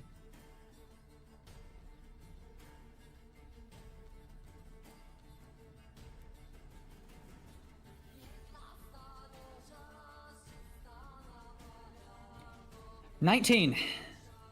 And a That's 20. A 21. Erthrindir, you lurch back quickly, but as it does, the specter screams, lurching through the air toward you as it reaches outstretched, passing toward you and then through you. You feel as one of its stretching clawed hands passes through your chest and then pulls as the entire thing passes through you, its hair fluttering around it like a terrifying nimbus of bright white light, pushing through you as it will attack once. That is a 14 to hit. That hits. All right, you take 10 points of necrotic damage. Okay, I'm down again. Exciting. You watch as Erthrindir drops, the spirit passing through him and rushing out of sight before it vanishes. With that, Kiva, it's your turn. Can I see where the specter is at all, or no? You have no sight of it. You saw it pass through Erthrindir, through him, and then vanish around the corner. Motherfucker. All right. Kiva's going to use her action, or use her movement and run up to Erthrindir, and then can she use her action to drag him out back into the sort of main core? Given that he's currently as limp as a sack of potatoes, I would say this is just your free object interaction, if you'd like to drag him with you. Yeah, she's dragging him to the staircase. Hold on one second, let me count my move. So she's going to drag him back to the front of the staircase, and that uses up the rest of her movement. And then she's done. All right, very good. And with that, the shriek slowly echoes through the chamber. As Erthrindir, I'll need you to give me a death saving throw, please. I can do that.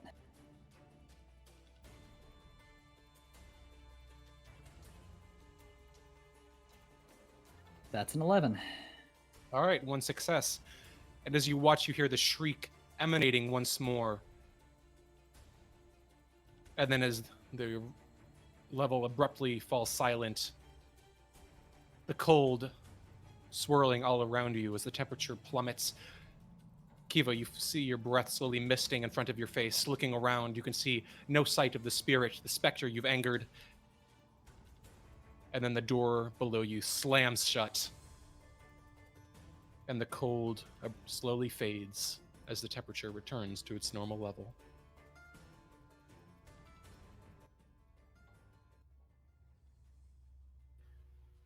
Oh, what the fuck was that?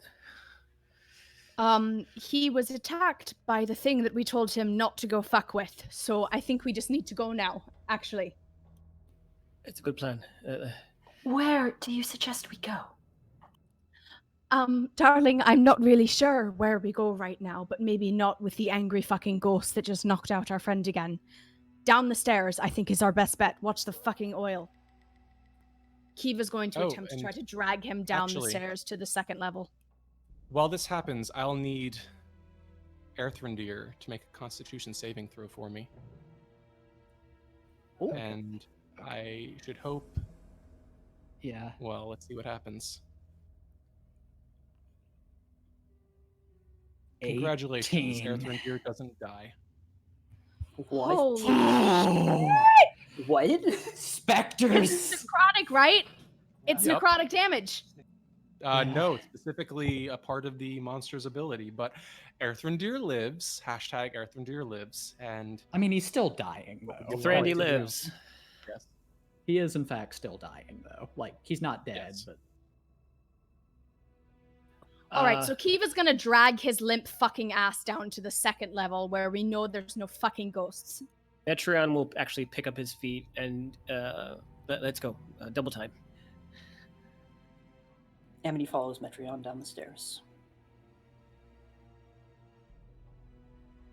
All right, you descend to the second or first level? I say we could go to this. Do you want to? I mean, I'm following Kiva, so I guess wherever she's going. We can go down all the way to the first. Yeah, let's just do it. All right, you make your way down to the first level.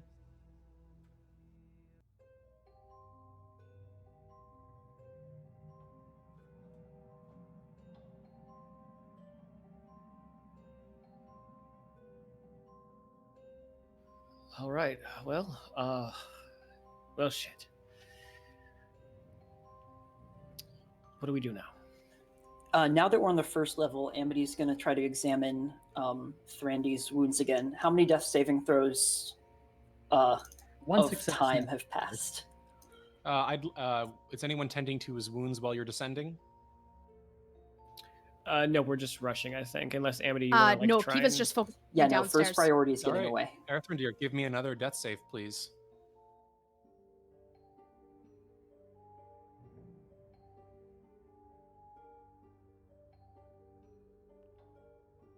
Oh, That's a 9. One failure. As you carry him and set him down on the floor, Kiva, you hear his breaths growing shallower, his face growing paler, as sweat beads on his forehead. You can feel him growing weak in your arms. We need to do something. We need to do something now. I've got it. Amity tries to tend to his wounds. All right. With disadvantage, that is a 1. All right. You fail to bandage his wounds. I'll need Earthrendir to make another death save, please, before someone can try again. Not a 1. Not a 1.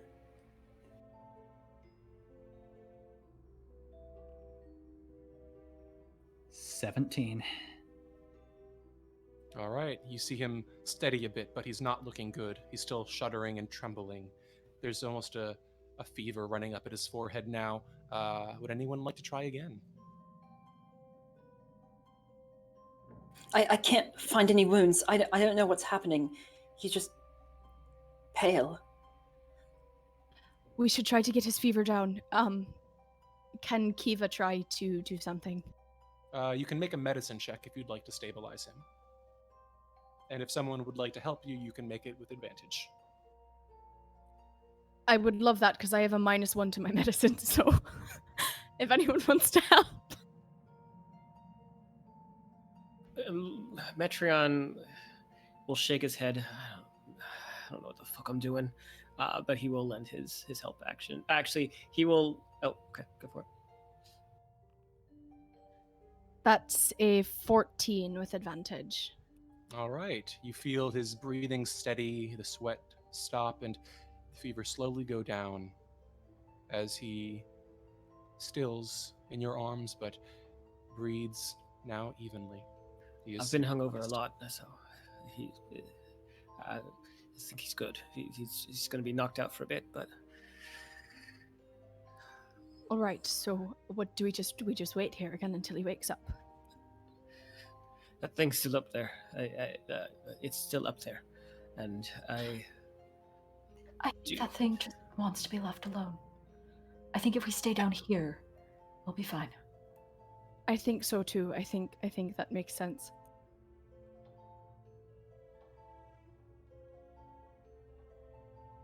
Shall we go back into that little den with the fireplace and the horrid stuffed wolves?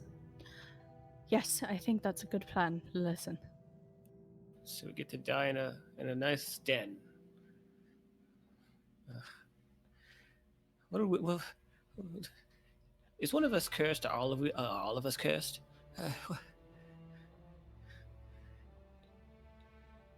What do you mean? I don't know. Someone explain this to me. What did we do to get put here? We just wanted to leave. We just wanted to go somewhere. We just wanted to fucking get out of here, and that's all. We just wanted to leave, get to Neverwinter. Kiva looks down at her feet and looks incredibly guilty, and doesn't pointedly make eye contact with anyone in the group. Whoever designed this trap, it only works if you're willing to go into a house in order to, help children find their parents and deal with a monster. This doesn't seem like a trap for bad people. So it's a trap for good people. We're all really good people, and we so happen to just be on this trail, get eaten up by this mist, and now we're just fucking trapped here, right? Look, let's just lay him out in the den on something soft, all right? Kiva will nod and try to move Earthrendir to something soft in the room we were in before.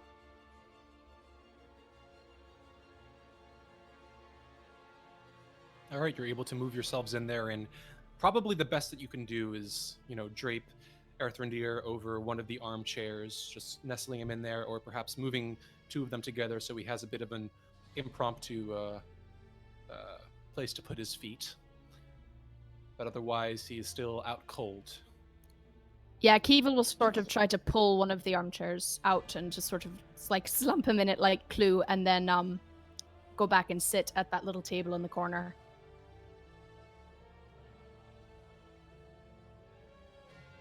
Metron's actually going to stay out and just sit on the bottom step, head in hand, and is just kind of going over everything in his head about just trying to figure out and make sense of why this is happening to everyone, but especially him. Could you move to one side, please? You can walk past me. Lillison is actually going to take a look at him and then sit down 2 steps above him. You would notice sitting behind him that his tail is now not wrapped around his waist and is just agitatedly waving.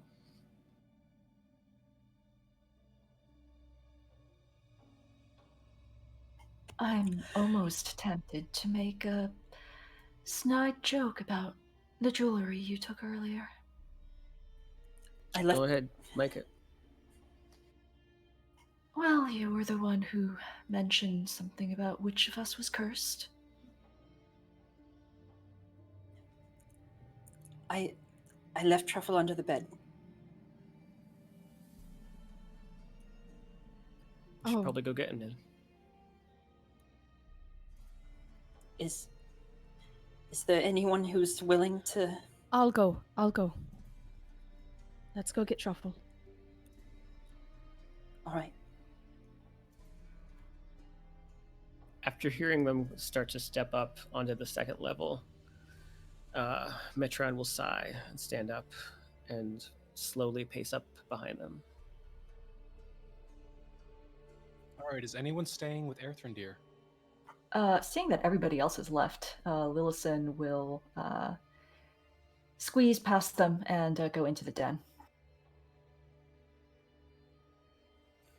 Amity will follow Kiva up, but stay still on the landing stairs of the 3rd floor, rather than dare go up to Ghost Town.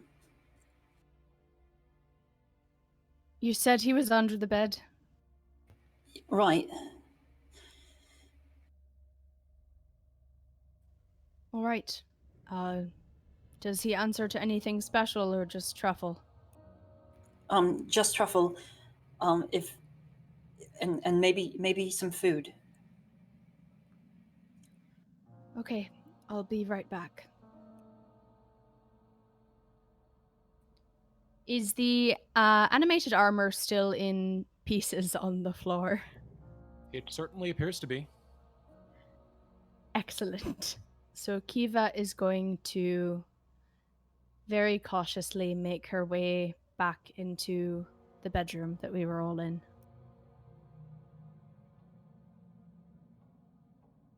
All right, creeping forward along the corridor, the balcony vanishing out of sight. You slowly pass through the stained glass door and into the master bedroom beyond. The room hangs dark and quiet, save for a cold draft that you can hear rushing past the windows outside. Still dark, as in your bones now you can feel it to be late at night, the witching hour approaching upon you. No immediate sign of Truffle in the chamber, however. Kiva's going to get down on her hands and knees next to the bed and look underneath and see if she can find Truffle. As you glance underneath, looking around for a moment, give me a perception check.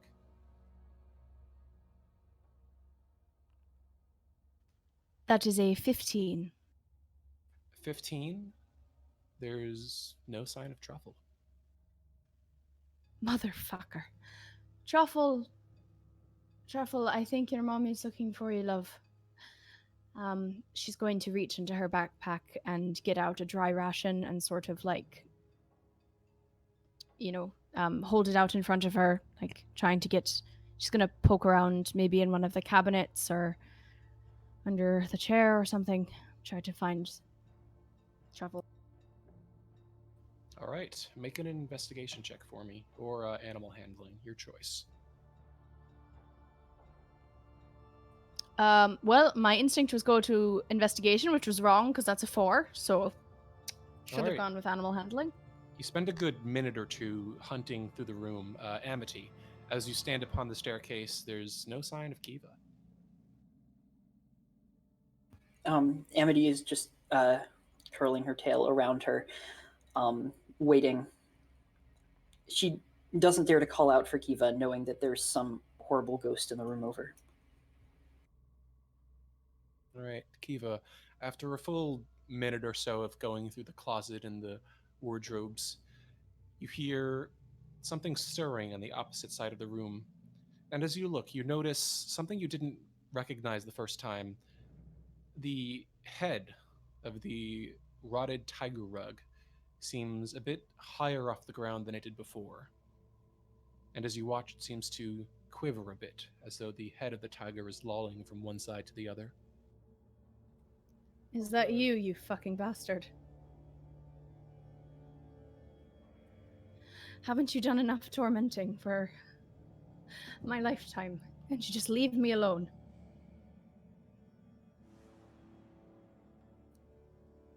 There's Nothing. no response. No response.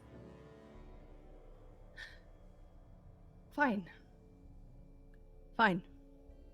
Kiva's going to go over to the tiger head and kick it with her foot as hard as she can. You kick it. The head's going splayed back.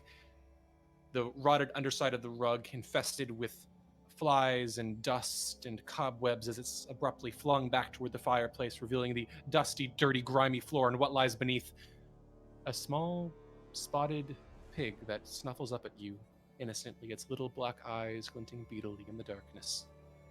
Oh, fuck, did I hurt you? And she's going to come down and hold out the food. And fuck, let's not tell Amity that, okay? Let's keep that between us, sweet Truffle. Is the pig okay? Did I kick it? Truffle oinks happily and smuggles into your arms, gladly munching on the bit of food you had held out to him. Kiva starts sobbing immediately, and she cradles, oh my god, she cradles the pig to her chest, and then she sneaks back out of the room and she goes back to Amity.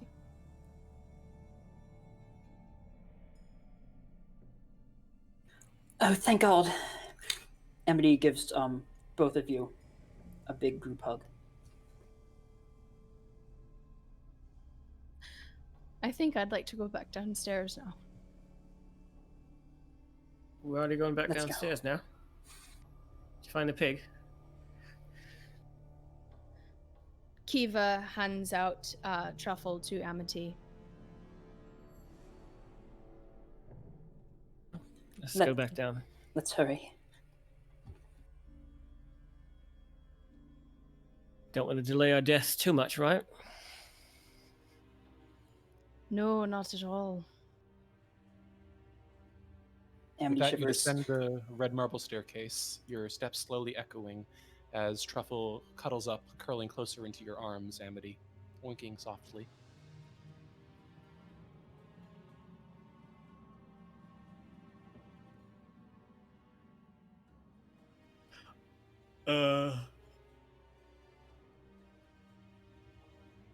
Are Lillison and Randy still in the den? Yes, they are. You see Lillison. Are you still sitting in the same chair that you were before? No, because I believe Earthrendir has been laid out between the two overstuffed chairs. Lillison is sitting in a wooden chair in the corner, sort of gazing out the window. All right, you hear the sound of approaching footsteps as Kiva, Metreon, Amity, and a quietly oinking Truffle enter the room.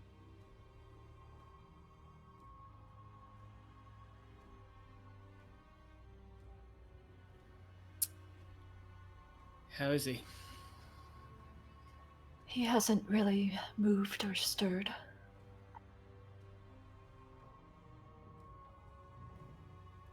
The question of the day is, what we doing?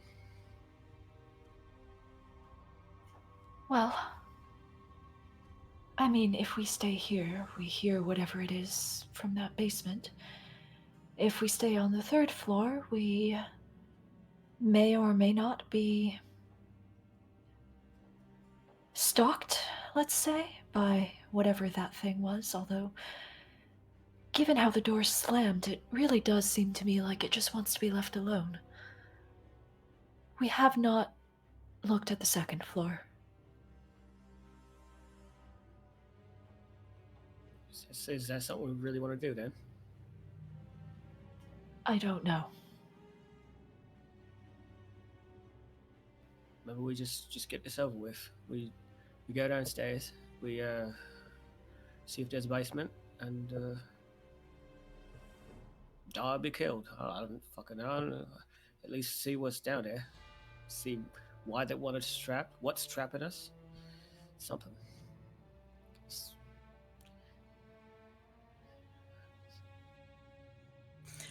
I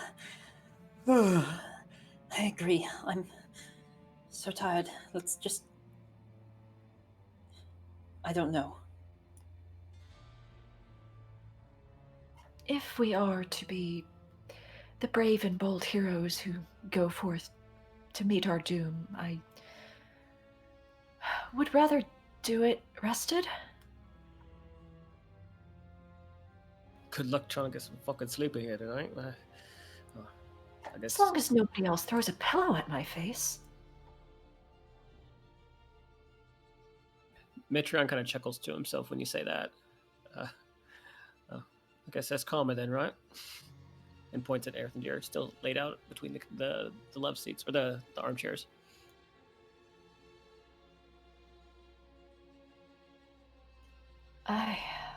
I do hope he wakes up soon. So, we're resting and then we're trying to end this? Is that what the plan is? I mean, trying's the operative word. You know, I don't know if we'll rest or I don't know if we'll end it, but if people are tired, I don't know. I'm too tired to argue. As far as we know, we're gonna spend the night, and maybe a vampire's going to try to kill us, and then we'll wake up, and then the mist will be gone. Enough with the fucking vampire talk, okay, man. I'm sorry. Right. And then the mist will be gone, and we can all just leave. Maybe we just stay here till dawn, and if nothing's changed, you know, we just do it. We just go downstairs, we fix it. We hopefully get rid of whatever's trying to keep us here and just fix it. If not, well, we're fucked either way, anyway. Better than death by dehydration. Could always cry and drink our tears. What, you cry? Not me, love. And he motions over to Amity. This one right here, though. Seems like she could be well.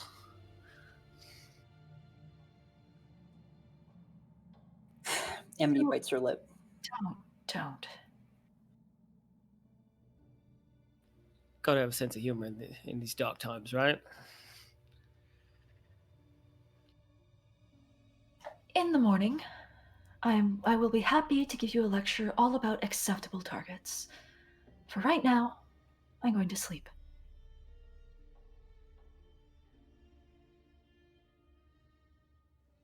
I'll keep right. watch then. Mm-hmm. Kiva, you're keeping watch? Metron will keep watch with her until he passes out. All right. As you prepare yourselves, you hear a rustling from the chair as Earthrendir's eyes slowly flutter open. He doesn't speak.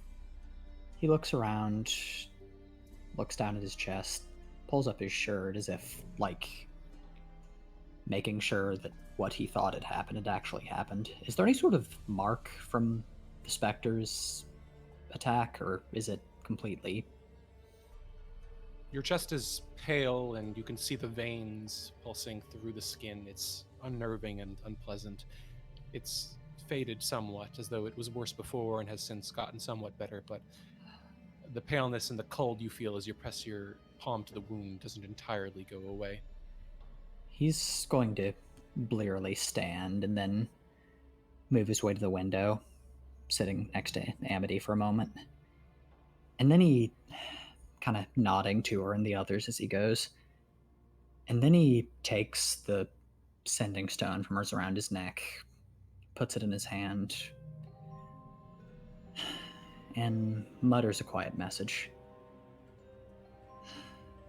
Hey, I'm not going to be coming back home. I love you. You have been a dear friend to me. Goodbye. Aerith. And then he releases the stone, takes a look at the others, and mutters, "Thank you for saving my life again." And then sits down, throws a bolt into the fireplace, and stares into the coals. How many hours has it been into the long rest when this happens? So with that, your rest begins properly. Metreon slowly passing out as Kiva and Erthrindir keep watch, Amity and Lilison partaking in their own well-deserved rest by this point.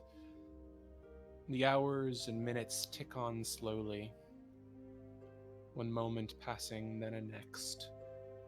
And it's at this point, perhaps 3 hours in, that Kiva, you hear echoing from up above the sound of a harpsichord playing gently out of sight.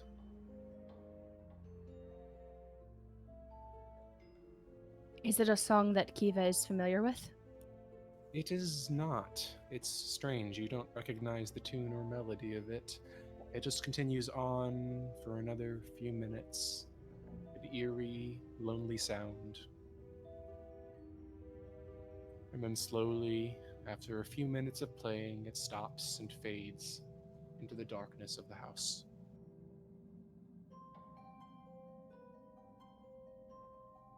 Another hour passes, then 2. By now, you feel that morning must be close by now. Perhaps dawn will approach soon as you look at the still slumbering bodies of Amity, Lilison, and Metreon. Well, at around the Yes? 5-hour mark, Amity sort of rolls over onto her back, trying to like wrap her tail around her ears as a pillow of sorts. She just sighs. She's having trouble falling asleep. For Amity and Lilison, because we didn't get involved in the combat, is this just an extension of the earlier long rest? No, since you did spend time exploring and walking around, you have to start it over, I'm afraid. Okay. Erthrindir is going to look over at Amity and then just kind of settle down, cross-legged next to her. Hey, if we're not getting out of this, and if we can abandon any pretense of kind of distance or whatever, do you want me to, like, say anything? I could just talk or sing or tell a story if that'd help you distract yourself. I know, you don't have to. I'm just, it's your call. Amity's tail curls up as she says, "I'm having trouble getting to sleep because I keep picturing myself not waking up." I know. I know. Me too. I can't stop thinking about it. It's just like, this place, I always thought I'd have more, that when I died, or when I, whatever got me would be Something big.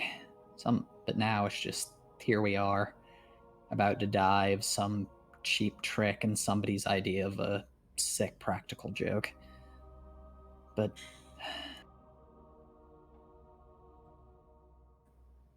I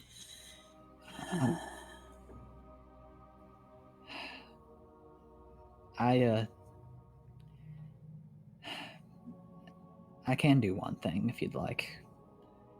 Or, no, I should save that. We still have a chance. But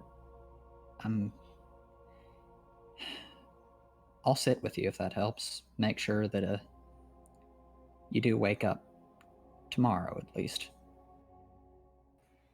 I feel like every hour that I stay awake is another hour that I get to be alive for. Do you think we have a chance? He looks at her, and... How old are you? 20. Huh. Yeah, in elf terms, I'm about the same. No, frankly, I don't think we are going to get out of this. I think whoever or whatever made this place made it to hurt people. But I do think that if we are going to go, then I'd rather go out trying, you know? That's why I went off and did that stupid goddamn thing. Like, oh, look at me, I'm a wander in and nudge the hornet's nest and piss off someone rocking their baby. Like, it's not smart, but it's something, you know? And I think we can do that. I think if we work together, then at least we can go out knowing that we tried, and we won't just sit here waiting for time to wrap his hand around his neck. And who knows? We might. I'm talking too much. I'm sorry. Does that make sense? No. I'm enjoying this. I'm glad. She wraps her tail around her head to cover her face. I guess I do want to sleep. It's probably the best thing to do. Do you have a story? Yeah, I've got a few. Erthendir closes his eyes again. Once upon a time, there was a bright city on a hill. And it was perfect and beautiful and clean. And in that city, there was a girl who grew to think that, well, she chafed at the city and its restrictions and wanted nothing more than a chance to, she wanted nothing more than a chance to spread her wings and fly and see more of the world and not be stuck. And so she packed her bags and told her parents that she'd be going off to find adventure. And she did. She found adventure, and for many years she traveled, until she was tired and worn and had collected many stories and many tales of bravery. And she was known as perhaps one of the greatest in the land. And then, one day, after she had slain a dragon, she found tears stinging in her eyes. And so she talked to her sword, for in those days, swords were often magical, you know, and said, "Sword, why am I crying? I've gotten everything I ever wanted." And the sword was very wise, said, You have. Accept the chance to go back to what you're running away from and tell them about what you've done. And she cried because she knew that was the truth. And so she came back home, slinking and trying to appear small, even with her piles of treasure. sure that her family would turn her out on the street for abandoning the great city. But when she came back, they welcomed her with open arms and wine and stories and gloried in having their daughter back again. And so she lived, happy, and knowing that not only had she had gotten both sides of what she wanted until the end of her days. The end. Amity sniffles. You're a great storyteller. Well, thank you. I have a feeling you would be too. But, yeah, I suppose those years at Bard College did something. Although most of that was my mom. Go on to sleep. Those guys are watching out for you. I promise that you'll wake up safe and sound. I'll try to get to sleep, and if I don't sleep, I'll at least rest. Good idea. Rest well.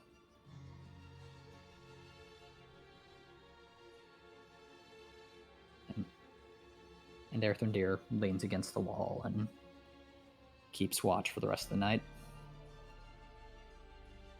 The rest of the night continues past, each hour after the next. Kiva and Erthrendir, if you are keeping watch, if you'd like to make a perception check, you may. I would. I would as well. That's a 12 for me. And an 11 for me. All right.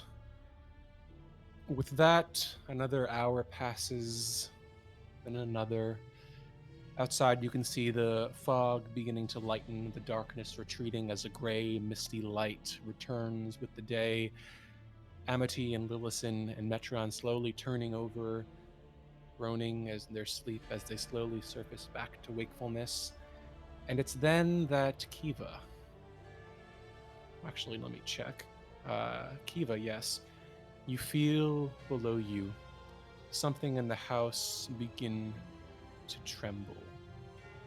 It's soft at first, and then slowly mounting until you can feel the foundations of the house quaking beneath you.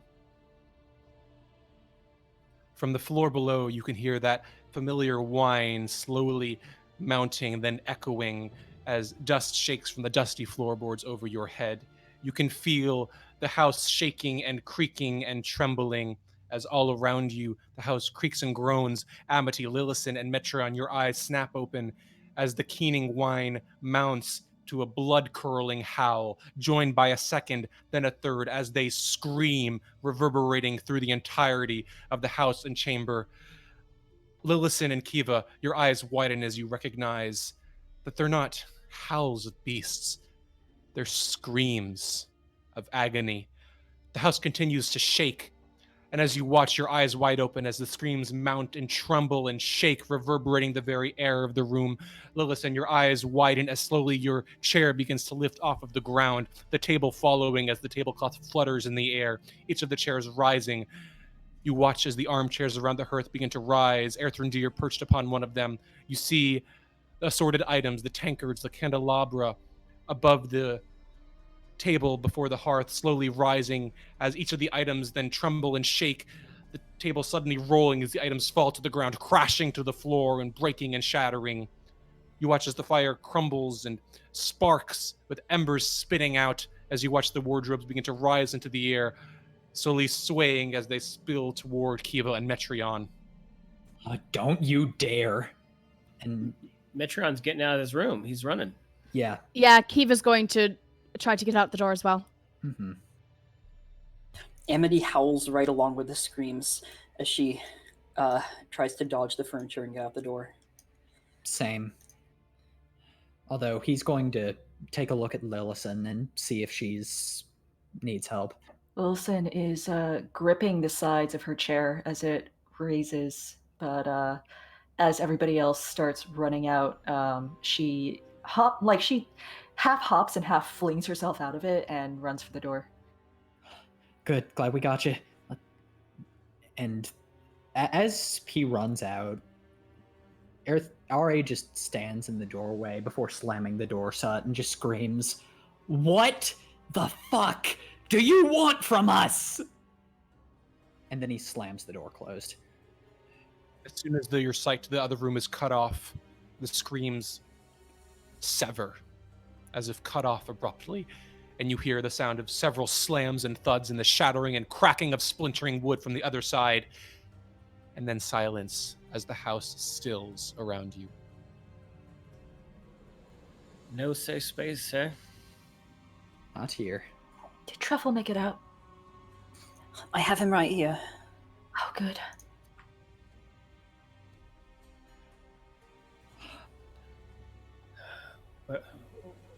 Where are we going? Anywhere we haven't been. It started from below us. I think it's telling us where to go next. Yep. Let's see if there's some stairs on this floor that'd lead us down there. If not, then we figure things out from there. If it wants to eat, Amity, well, in these morality plays of yours, how do the people stuck in them survive? Well, usually they don't. Usually it's just punishment. But maybe the screams are people who previously got stuck in here and will just go and start screaming along. You know what? Yeah. Let's go meet them. Maybe we can disturb their sleep for a change. I don't actually mean that. I'm scared shitless. But yeah. Why don't you lead the way then? Do you remember what happened last time I led the way, Metreon? And the time before that. I'm not leading the way. So I'm not saying you should. I'll do it. Out of the way. I'll do it. We'll go in front. Lillison. Yes. Just if I try to pull you out of the way again, it's not meant to violate your space. It's just to keep you alive. Okay? I understand.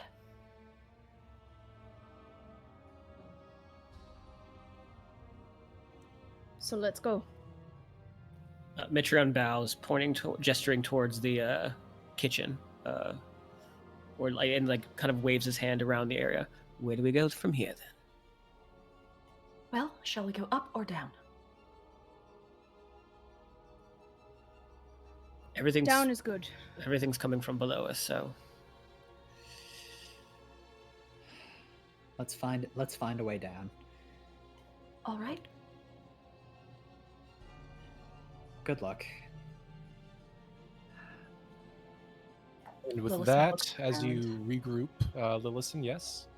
Lillison looks around, just meeting everybody's gaze for a moment, and says,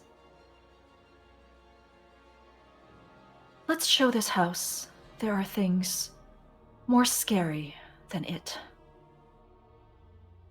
And with that, as you draw yourselves together, 5 points of light in a dark, creaking house, the mists around still pressing against the sides of the house as the ancient structure creaks and groans around you. This is where we will end it for this week.